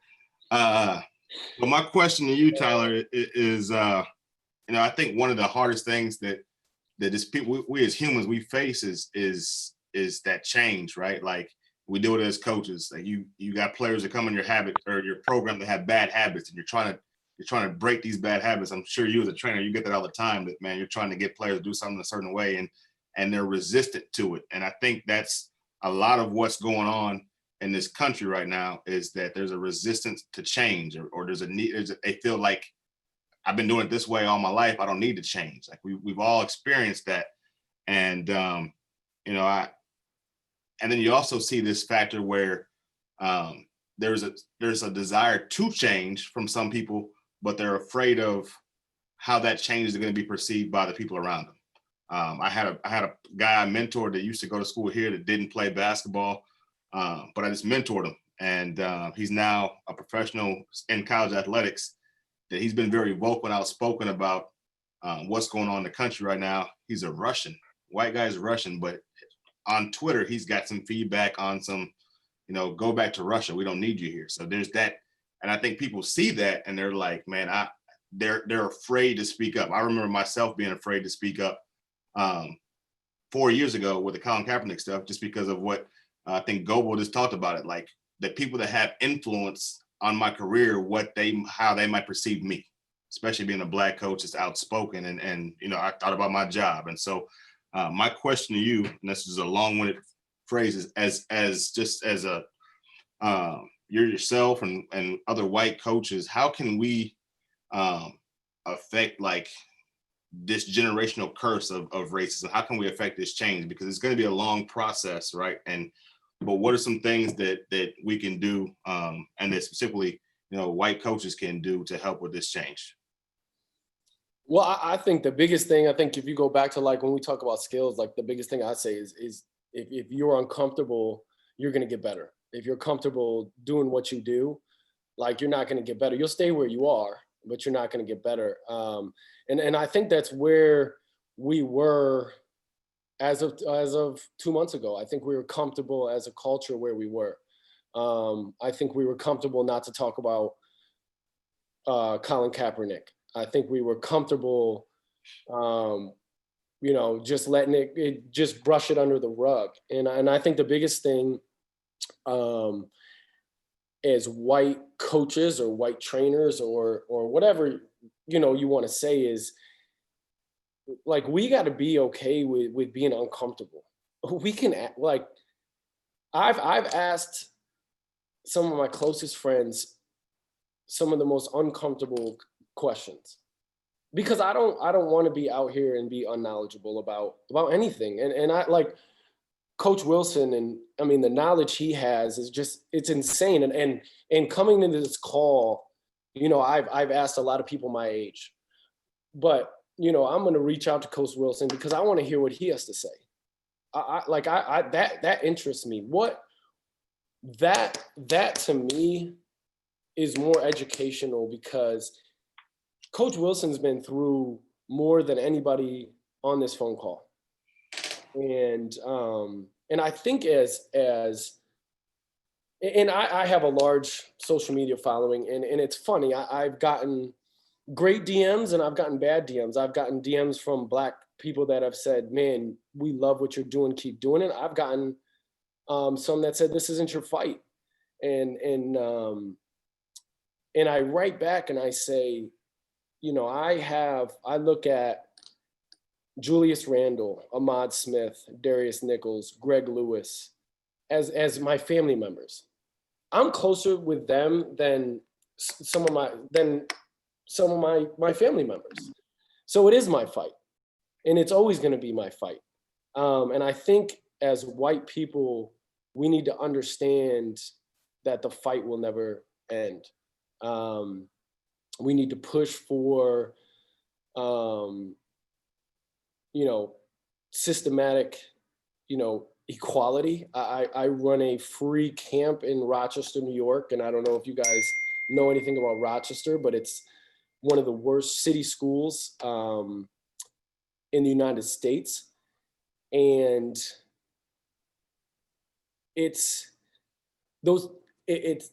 and I played and I grew up with a lot of kids, and I look back and I didn't do enough as a player. I didn't do enough for those guys. And one of the reasons I go back and do it is because of that. But it's amazing to see, if you go to one of the suburban schools in Pittsford, like Pittsford, New York, where I grew up, and just how easy it is growing up in Pittsford, New York. And then you go to East High School in Rochester, New York, and they have no chance. And it's really sad, and it's hard. So it's one of the things that I'm trying to do is talk to the mayor of Rochester and figure out a way to make this camp become something that pushes the Rochester city school system to be better. I don't know how that I'm going to do that. You know,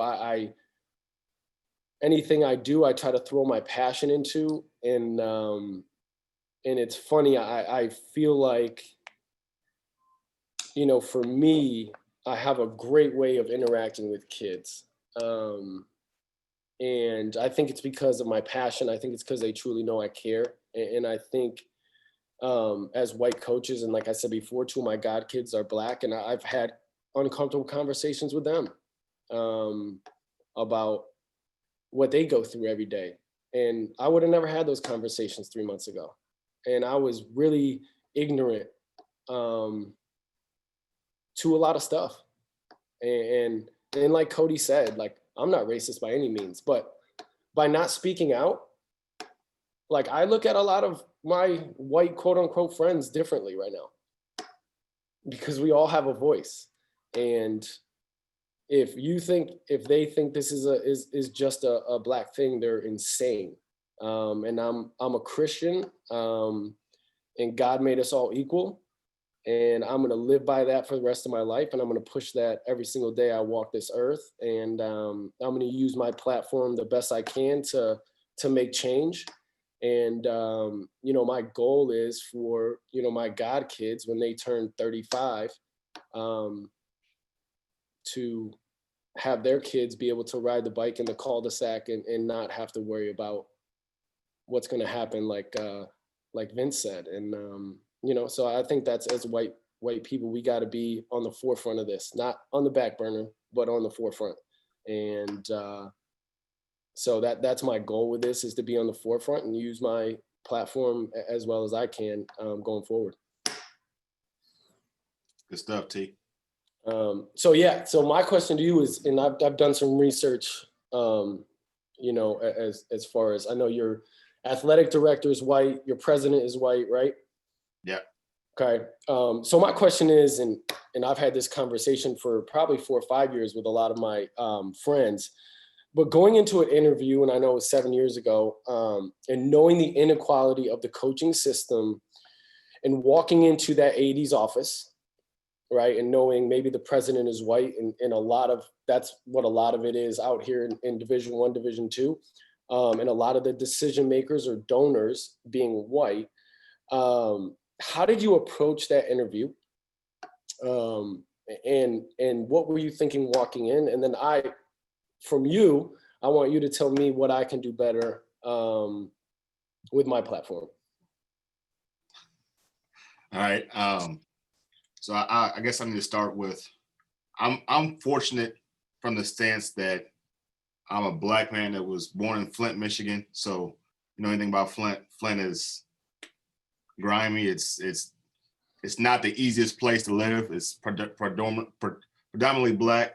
It's rough, but I was fortunate enough. My dad's just a hustler, and my dad grinded, and my dad showed me work ethic. And so I didn't grow up there. I was born there, but I lived in the Woodlands. I lived in Plano, and so the schools that I primarily went to, especially middle school, high school, were mostly white, right? And I went to a private college, it was mostly white.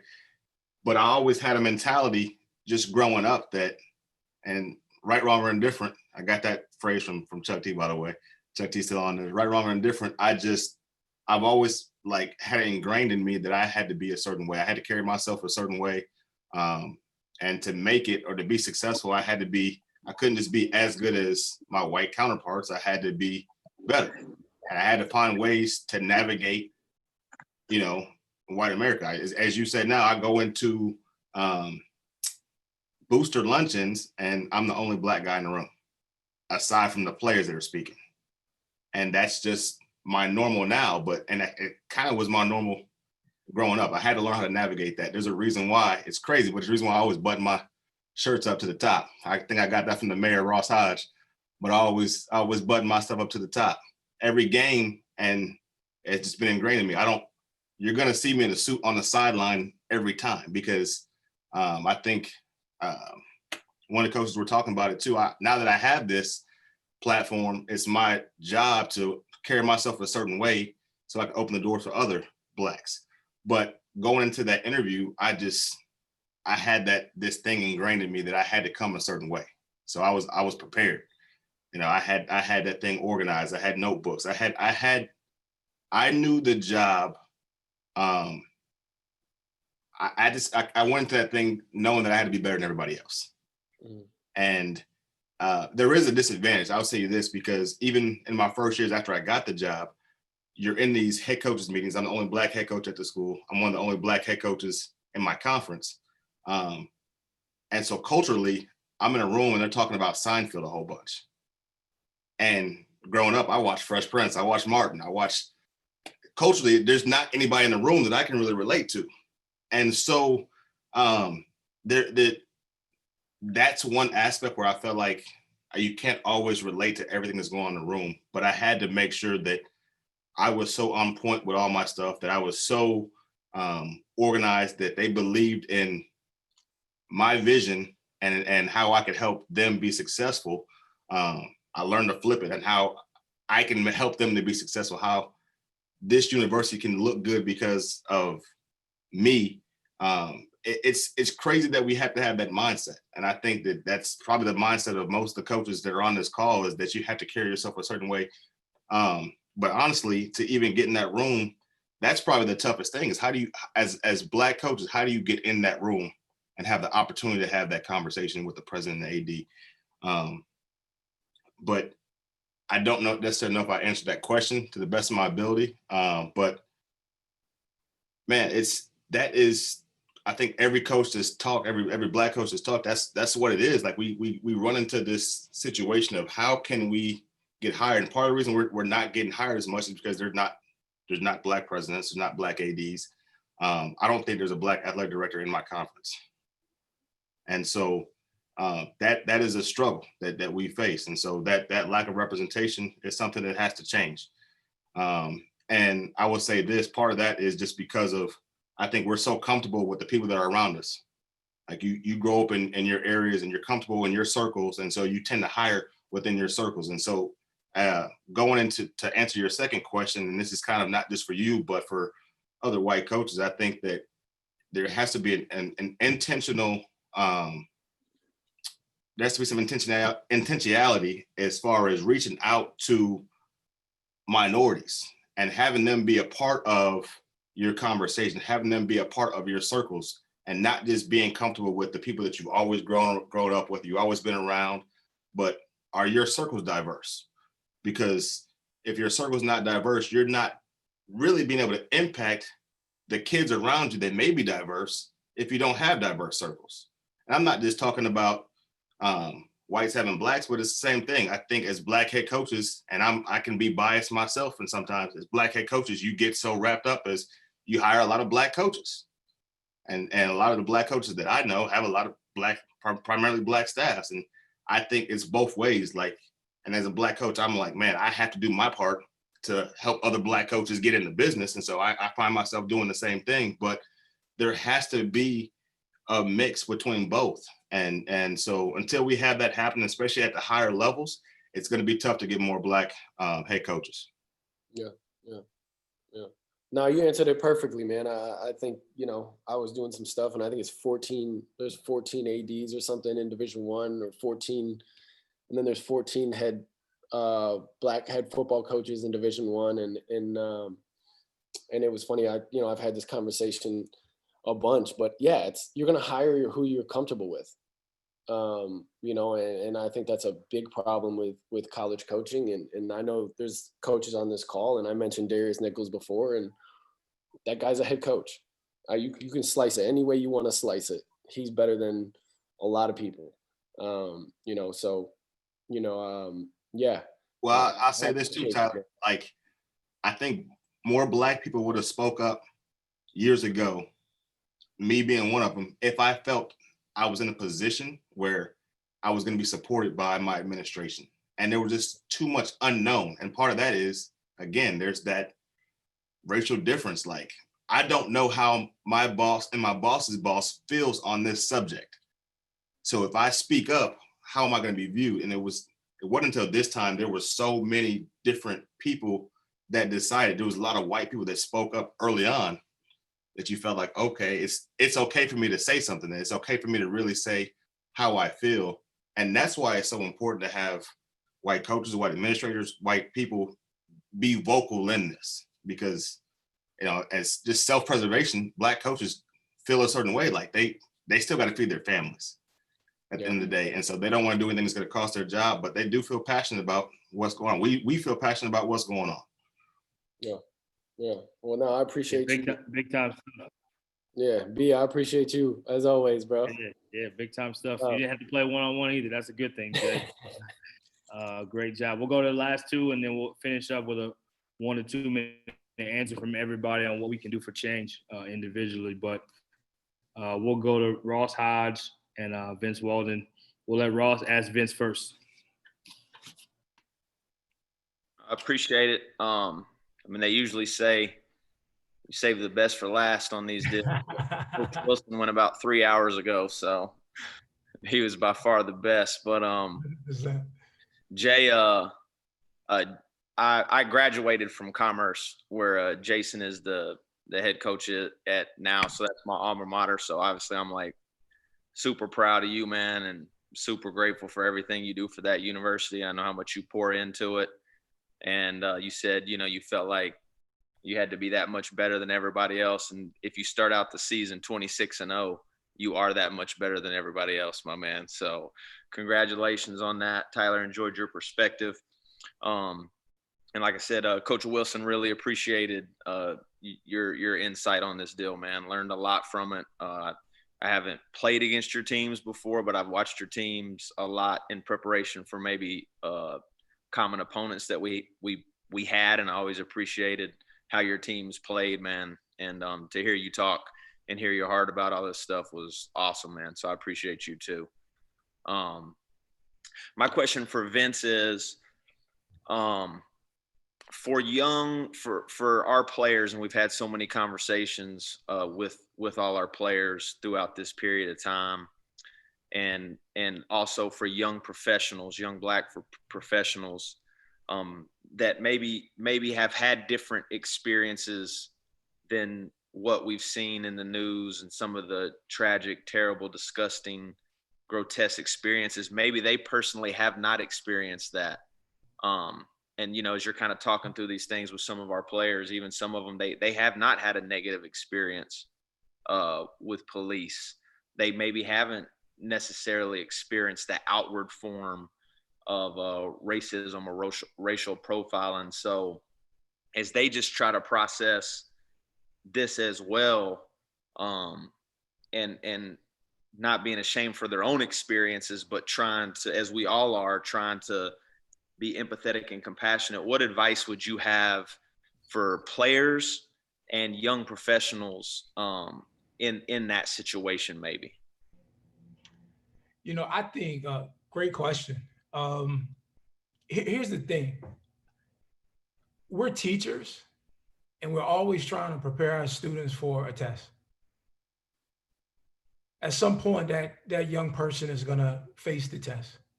And unfortunately, in the Black community, we've had to have the talk, whether that came from a coach, whether that came from a parent, whether that came from someone that was within the community that was a part of the village, that would try to equip and prepare you for when you do have an encounter with a police officer, or when you do have an encounter with racism.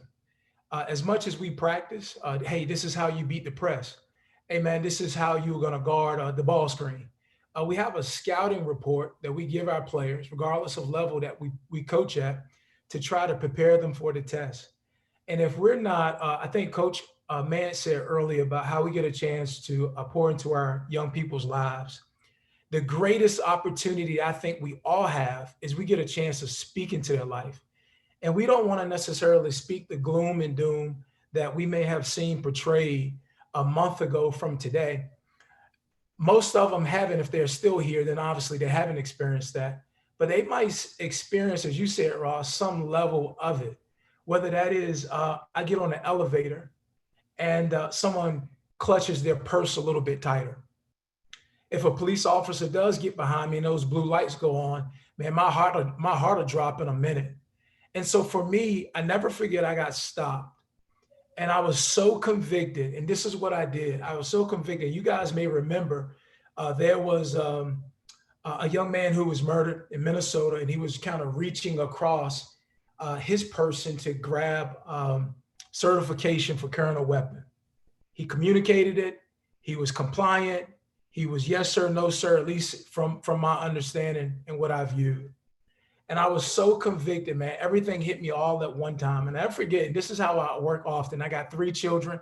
My wife homeschools our 3. I would go home from the office, give them baths, hang out, put them in the bed. I would go back to the office. So I spent time, hung out with the family. I would go back. I might be at the office for a couple more hours, write my letters. And I never forget one night she called me. She said, hey, babe, before you come home, can you stop by Walmart?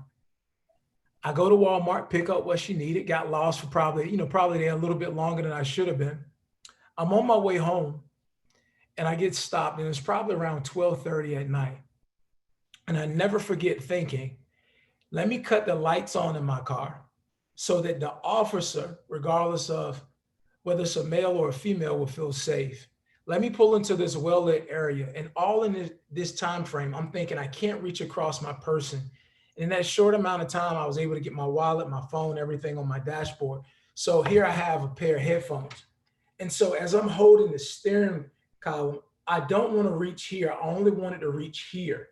And so my hands will always be in plain sight of that officer. And I was so convicted, man. I went and this is what happened. The officer was talking to me. He thought I had drove across the thick white line at the red light. He was communicating with me to keep me talking to see if I had had a few beverages that I shouldn't have had while operating a vehicle. And I said this to him. As soon as he came to the car, I said, officer, hands on the wheel. I just want you to know that I'm complying with everything you say. Man, really? Yes, sir. And as I went, hey, can I reach and grab my ID? Yes, sir. I thought I took some of the intensity off of it. It's 12:30 at night. I turn all the lights on within my car. I want to get home safe, and I want that person to get home safe too. And I want my experience on the side of the road to be as quick as possible. So I was so convicted, and I told the office, I said, hey man, you did a good job. You're trying to see if I've been drinking. Haven't been drinking. I just left the office. This is where I work. I gave him that very quickly. Okay, hey man, I ran your stuff, coach. It's all good to go. And I asked him for a card so he could come and speak to our players so we could have a mock being arrested on the side of the road and how quickly that exchange could be. We got to arm our guys, man. We got to get reps. As many reps as we get at shooting the ball, at dribbling the ball, and at passing the ball, we got to get reps for our young people for when they do get stopped. And while I have the floor, I'm going to just say this last piece. For Coach Wilson to have accomplished becoming a head coach at the Division I level is almost miraculous, man. The institutional racism that we keep talking about that's in place, I want to give him his flowers while I'm up here. We talked about all the things he said. It's hard, and we all have seen it. And so for us to deal with the racism and see it, what are we telling our guys? We got to educate them on it. We got to educate them so they are equipped and prepared, because at some point they're going to be stopped. But it's also, in my opinion, there's a talent to not being stopped as it relates to us. I'm out there at 12:30 at night. Well, we tell our guys don't be out there at 12:30 at night. So I was able to speak to a very personal deal, say, hey man, handle your business for midnight. You know, the old folks used to tell us nothing good happens after midnight. Well, here I am. Wasn't in any wrong, but I got stopped, and I was able to really get a good rep, and I was able to get home safely. And here's the thing. We're measured as coaches and our players. We measure our players on how they perform. And their greatest performance might be on the side of the road, whether they get home or not. And that's scary, man. That's scary. And raising 2 brown kids in my own house, I think about it often. Man. And so we just got to make sure that we equip our guys and have a sense of urgency. It's a big deal. It's a big, big deal. And our guys clown and we have fun with them. we got to make sure they're going to follow our lead. We got to make sure they know how big of a deal this is and how great of an opportunity we have right now to inflict change upon our nation in a good way. So I hate to get on. I hope I wasn't preaching too much, but I had to make sure I spoke to that in the right way.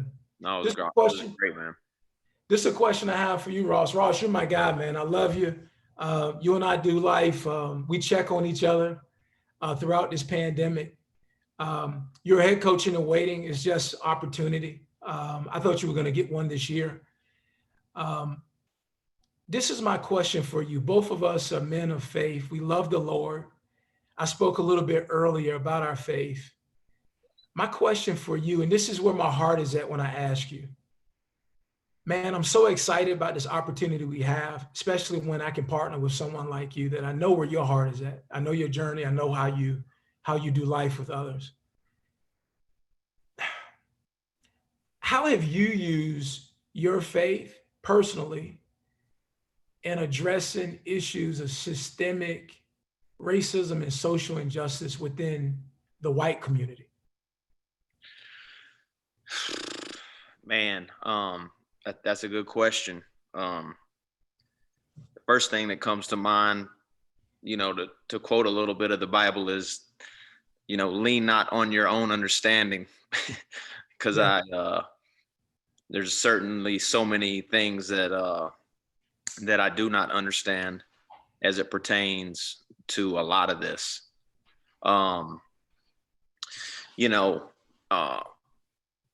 I think you can't be someone that overtly claims to love Jesus, to be a Christian, and still sit right with the things that have happened recently, that have happened 2 years ago, 1 year, that really happen every day.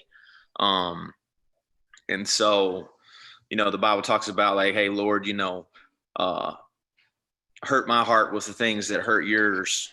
And so I think if that's how we're all approaching it, it's not hard to see that all the things that we're talking about, how can we have so many talented people that don't get opportunities to be head coaches? How is there, and how is it that black males are disproportionately thrown in jail 1 out of every 3? How is the wealth disparity in particular in major cities? How does this happen? And they're all branches from a root that is the system, that is in place. And so if you just are kind of trying to chop off the top of it like a weed, you're not really getting it, man. And you have to get down to the root of it, which in many cases is a heart issue. And that's where it's difficult, because just like when you're talking to people about your walk and your relationship with Jesus, you keep pouring into that cup, but they may not be quite ready to drink it. And my father was an alcoholic and was a good father, drank himself to death. So I've addiction has been something that's important to me. And so it's just like this topic. If someone's not ready to address the issues that are leading to them drinking, then they can't really stop. It's a surface. And so, and that's why I'm passionate about it with our players. I don't care if they're ready to move forward in that space. This is a little sidebar, but I'll get back quickly because I know we're all tired. But I'm a big proponent of like outpatient treatment for players that may have substance abuse or alcohol abuse, because I know even though they may not be ready, you're still introducing it to them at a point maybe they can come back to it at a further part in their life. And I think that's the same thing in many cases with issues of racism that so many of my extended family, not my immediate family, but maybe my extended family, maybe my extended friends, they're not quite ready to have that conversation. They're not quite ready to hear it, but it is my job to continually not only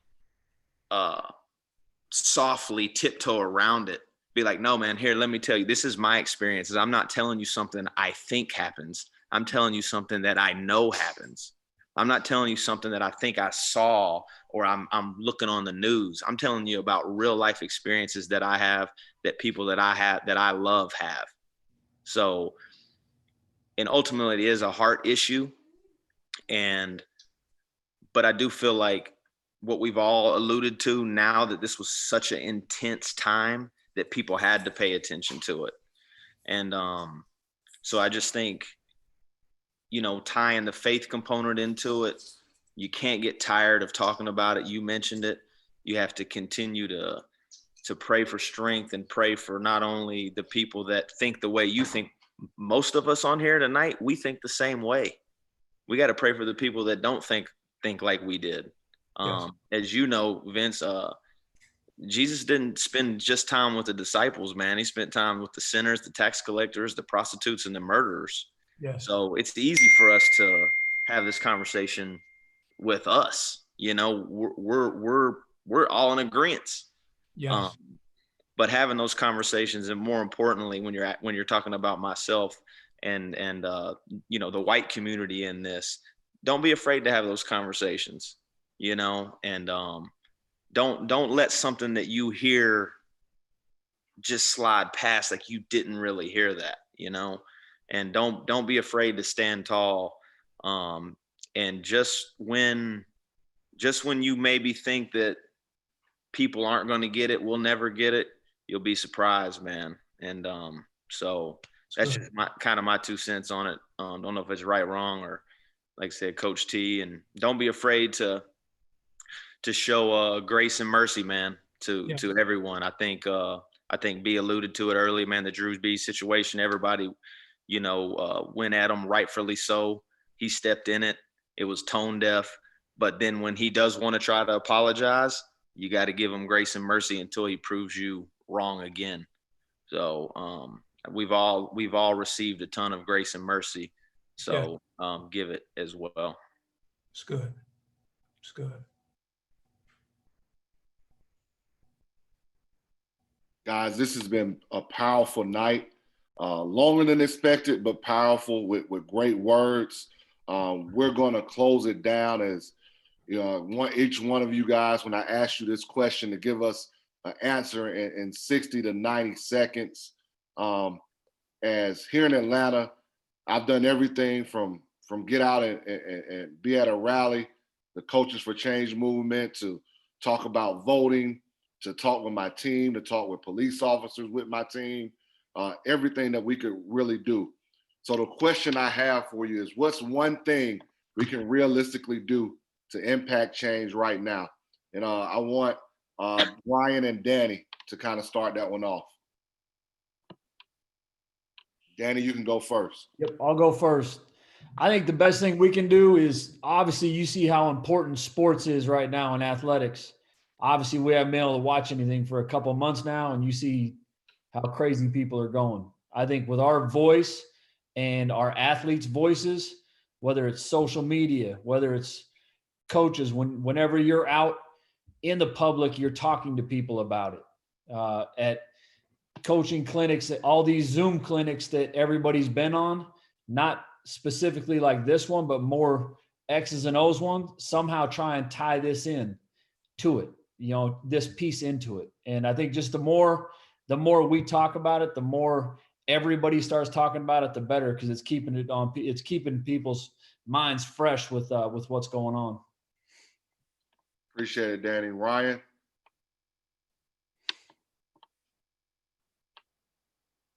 Did we lose Ryan? I'll come back to Ryan. Kevin and Omar, what about from you two? One thing we could realistically do to change, to create change.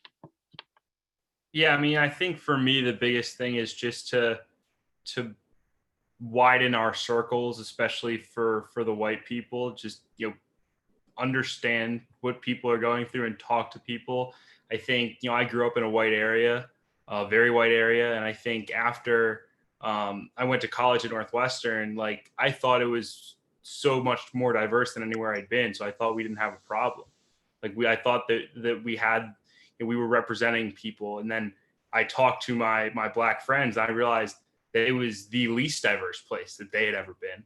And so I think for me, just like understanding that, like, our perspective as white people isn't complete, is so important. And the more that we recognize that and just amplify Black voices, will continue to lead the change.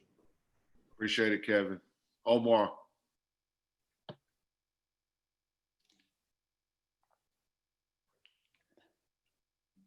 Coach Huff. Yeah, go ahead, Ryan. I'm sorry, y'all. My phone had my computer. I got booted out with my computer, so I had to rush to another laptop. Can you repeat that question one more time? I'm sorry about that, Huff. Yeah, what's one thing we can realistically do to create change right now? It's got to be action. I don't think it can be really so much as us just doing a bunch of talking. I think it's got to be a lot of action. I think we're in the right steps in terms of protesting and those type of things. But a big thing, and I know a lot of coaches have talked about this tonight, get out and vote. We got to encourage others to vote. If we do those things, I think that will help with change. Brandon.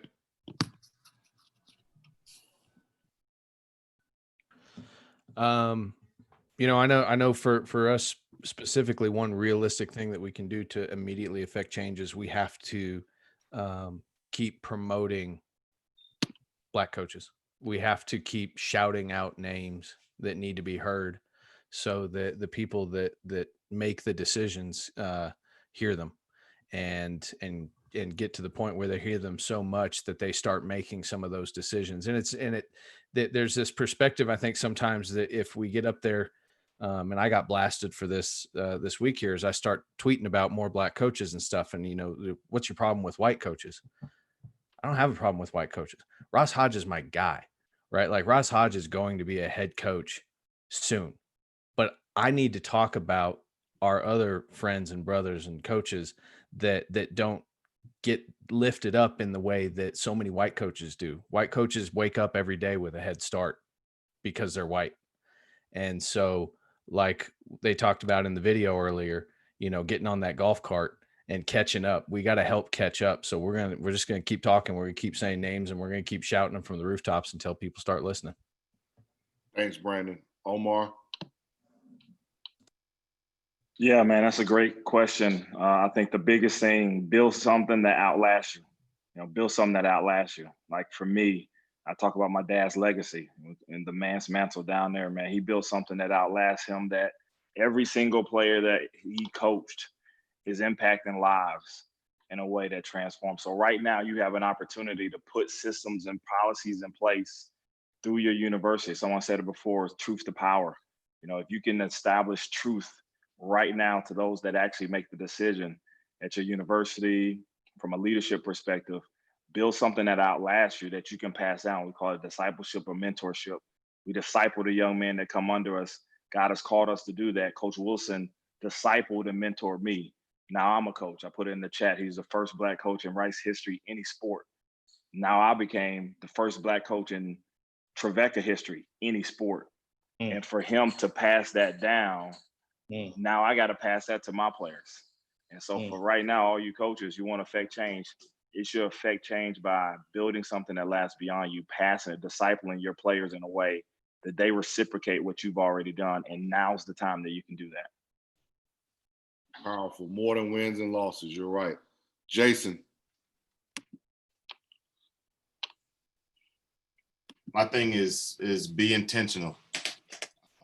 We wake up every day and we're intentional about something. Especially as coaches, We have so many things we're intentional about, whether it's recruiting, X and O's, getting better at this, getting that at that, but be intentional on this right here. This is something that is not going to happen in a day, in a week, in a year.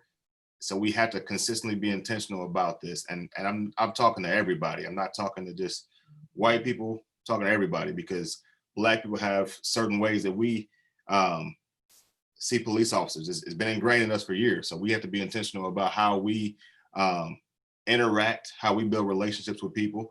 But we have to be intentional about doing our part to eliminate biases, to lead with respect and love, and to it's got to be important to people. So being intentional in your day-to-day to not let this be something that is just talked about for a couple of weeks during the coronavirus, and then when things get back to normal, do we forget about this? Thank you. Vince. Yes, again, Coach Huff, B, Adam, thank you so much, man. Unbelievable. I'm blown away. And all I kept thinking about was this. We got to come back again.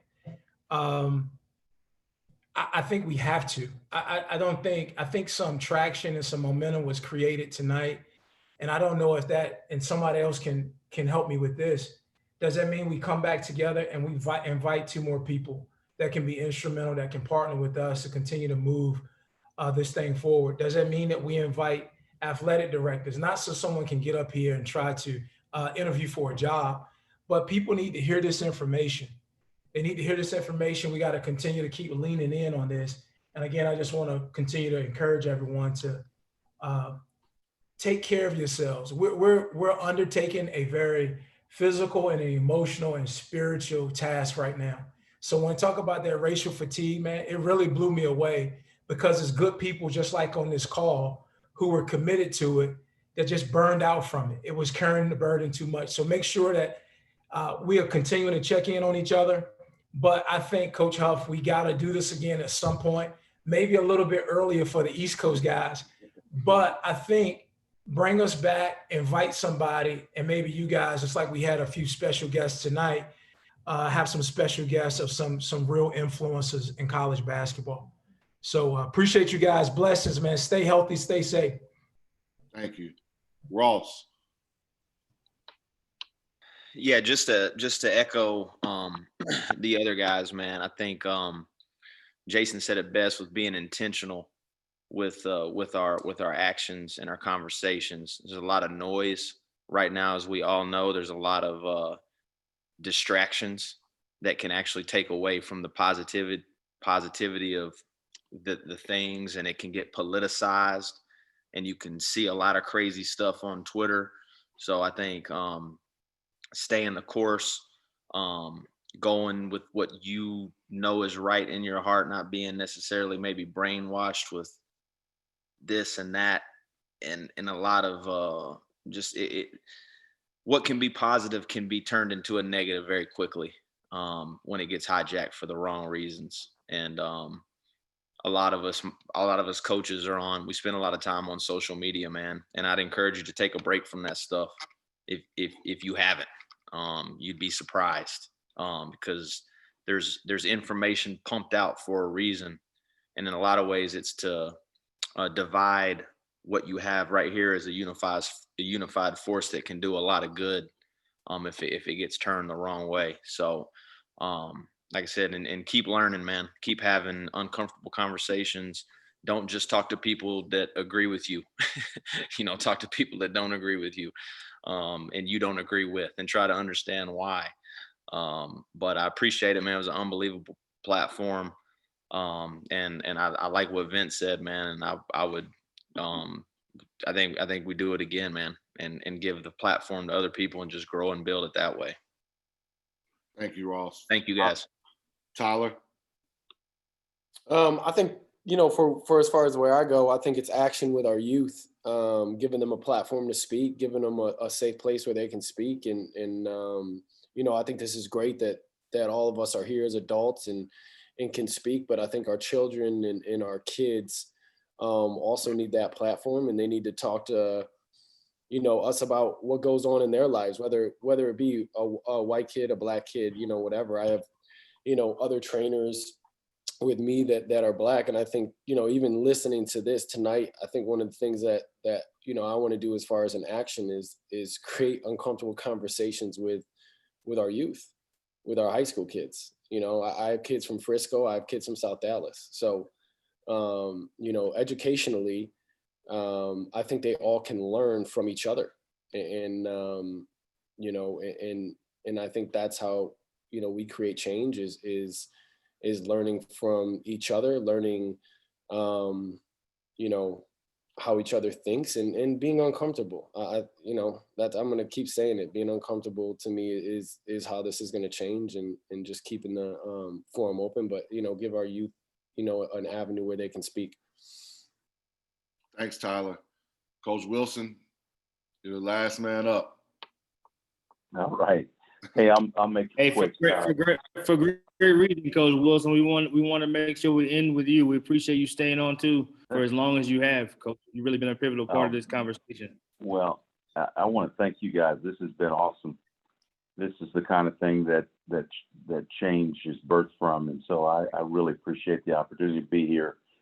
There's a lot of wisdom from you young guys, and the thing that I enjoy is that this is an opportunity for me to learn and grow. And so I just appreciate every one of you, the contributions and the comments in the chats and all that stuff. I'm a little rusty with my technology, but I can listen, and that's a big part of it for me.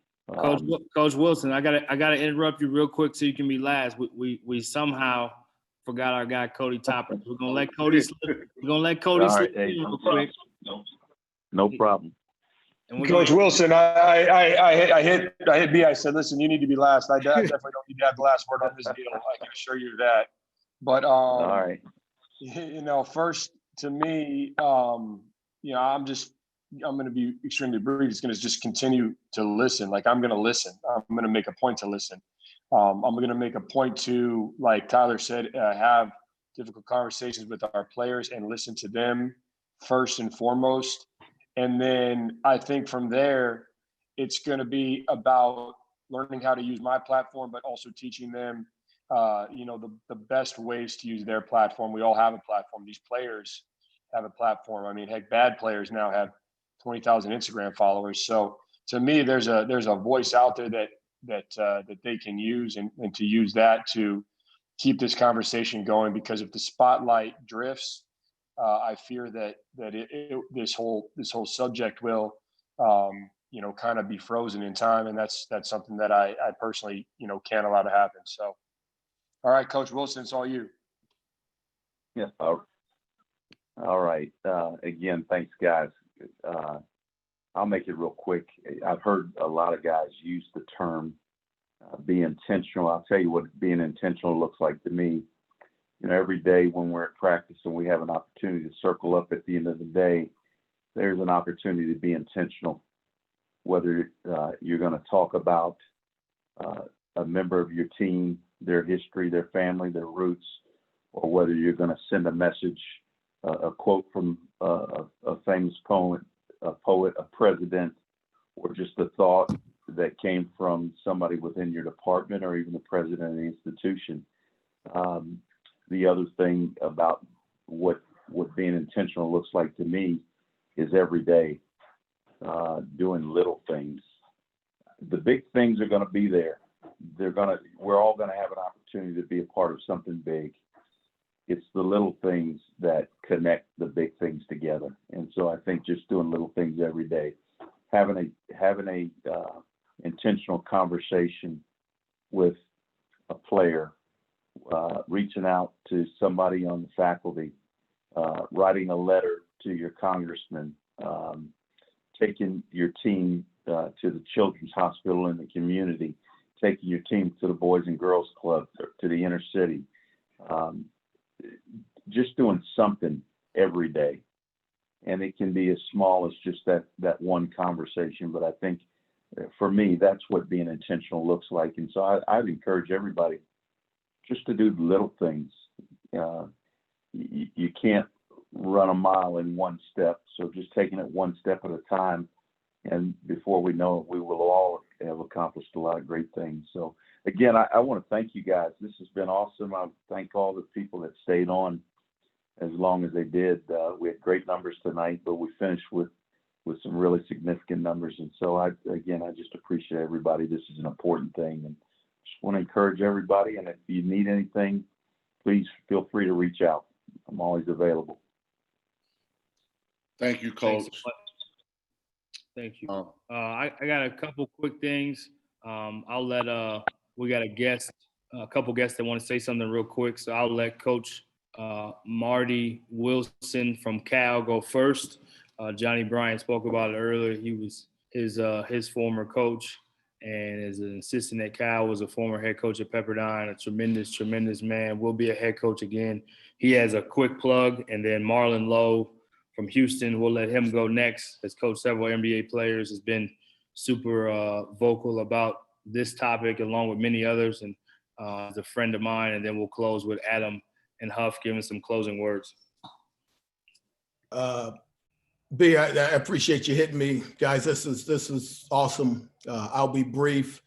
Vince, you used the term lean in, and I leaned in quite a few times when you were talking, man. And the story of you coach. No, I'm good. The story of getting pulled over. We all have those stories. So I'm not going to tell mine, but we all have them. But one thing I just want to announce to you guys, I put it in the chat. Next Friday, a week from tomorrow, we're going to be hosting a Zoom with probably 3 to 4 police officers, former teammates, former players of ours, to have that uncomfortable conversation.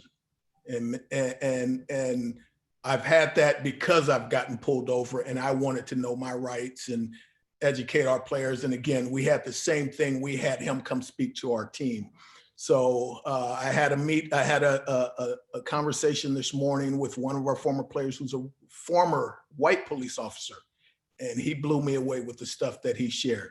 So I want to let you guys know, I'll get the stuff to B. My information is in the chat. It's going to be raw. It's going to be truthful. It's going to be educational and informative. And we want you guys to be a part of it because we want you to be able to educate your family, your friends, your loved ones, your players, how to get back home, as Vince said. And that's the number one thing. So I appreciate you guys. Awesome. Thanks, Coach. Marlon, you still on? Yeah, I'm here. Appreciate you staying on the whole time, man. That's that dedication right there. That's what I love about you. No, it's my pleasure. I enjoyed it, man. I'll be brief, hopefully about a minute and a half at most. But what I'll say is charge it to my head, not to my heart. I got some young guys coming up, my sons. If I say something that people don't agree with, hopefully you might still recruit them because you ain't recruiting me, but just say that. But what comes to mind throughout, we can give all the credit to everybody. We can echo all of that. But from an outsider, I'm an outsider. I think of this that was not kind of mentioned: Tony Bland, Book Richardson, Lamont Evans, Chuck Person, Andre McGee, Merle Code. We haven't talked about these guys. How did they get caught up in this system? It's a system. What happened to them? How are other guys still coaching? Yet these guys, in order to keep their job, something happened. Jason said it. He was great. I heard him. I waited. Everybody got something out from everybody's conversation, but I really appreciated what Jason said. Burton said was the system is there's no black president. There's no black ADs.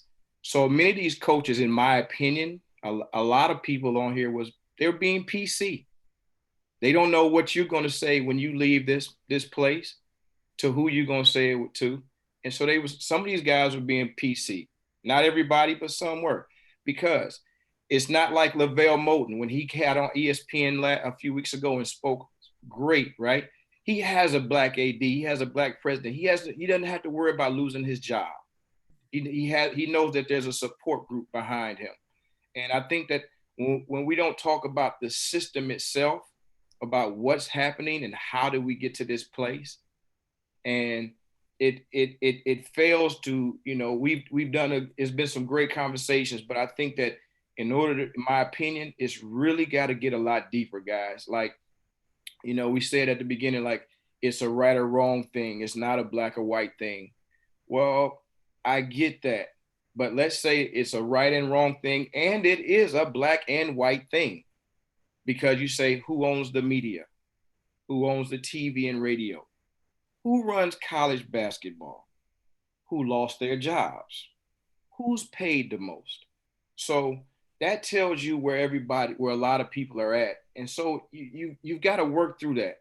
And it's not, I don't want to be a college coach. I respect everybody that's doing their job, because many times you're away from your families.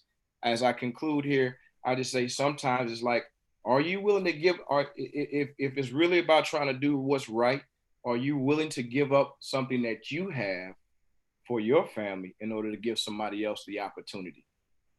So these are a lot of questions, and I'll sit back. I enjoyed it, man. I appreciate y'all giving me an opportunity to just throw some things out there, but it's a lot more that has to be discussed, and I'm sure that y'all gonna go down that road. But I just didn't want those guys' names to not be talked about, because they went through a lot, and they've actually spent some, you know, Book and Merle, they spent some time in prison behind that. So just by doing their job for their coach, for their you know, their head coach. So I appreciate it. I know y'all got a lot more to do, but thank you again.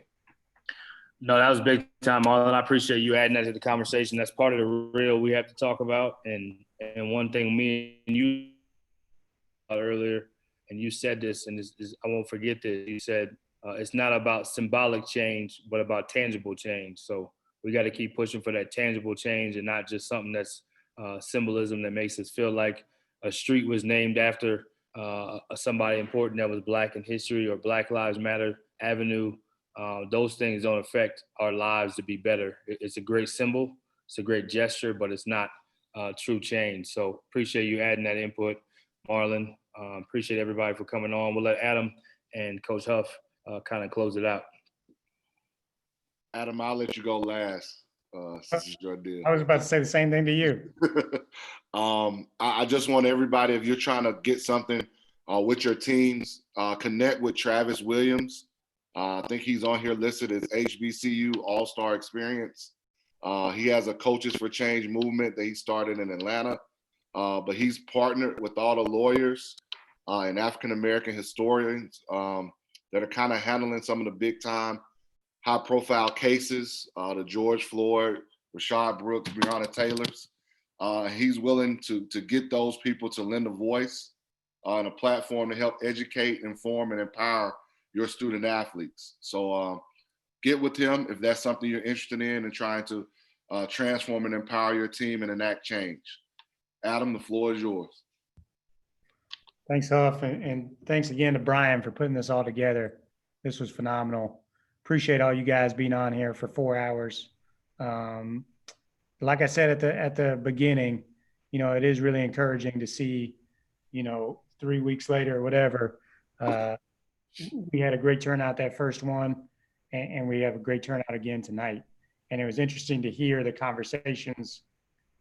Huff, maybe you agree or not, but like when we did this a few weeks ago, June 2nd or whatever, obviously there was a lot of anger in that conversation, rightfully so. And tonight it was a little less anger, a little more, not more determination. There's determination there too, but like people committed to action and sticking with it. And we're certainly committed to keeping this conversation going. Vince, I thought you had a great idea coming back, you know, a month later, bringing 2 more people to the conversation, maybe an AD, maybe a player. But we're committed to do whatever we need to do. So again, thank you guys for being here. Brian, thanks for putting this together. And yeah, everybody stay safe out there, and anything we can do, don't hesitate to ask.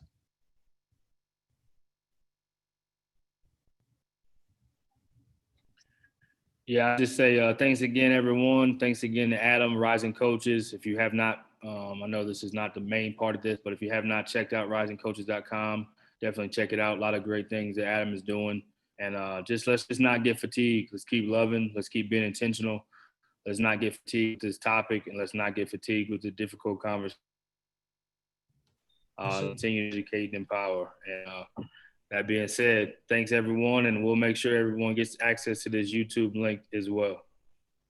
Appreciate you guys. Blessings, fellas. Thank you, guys. Yeah, appreciate it. Thank y'all. Thank you all, man. This was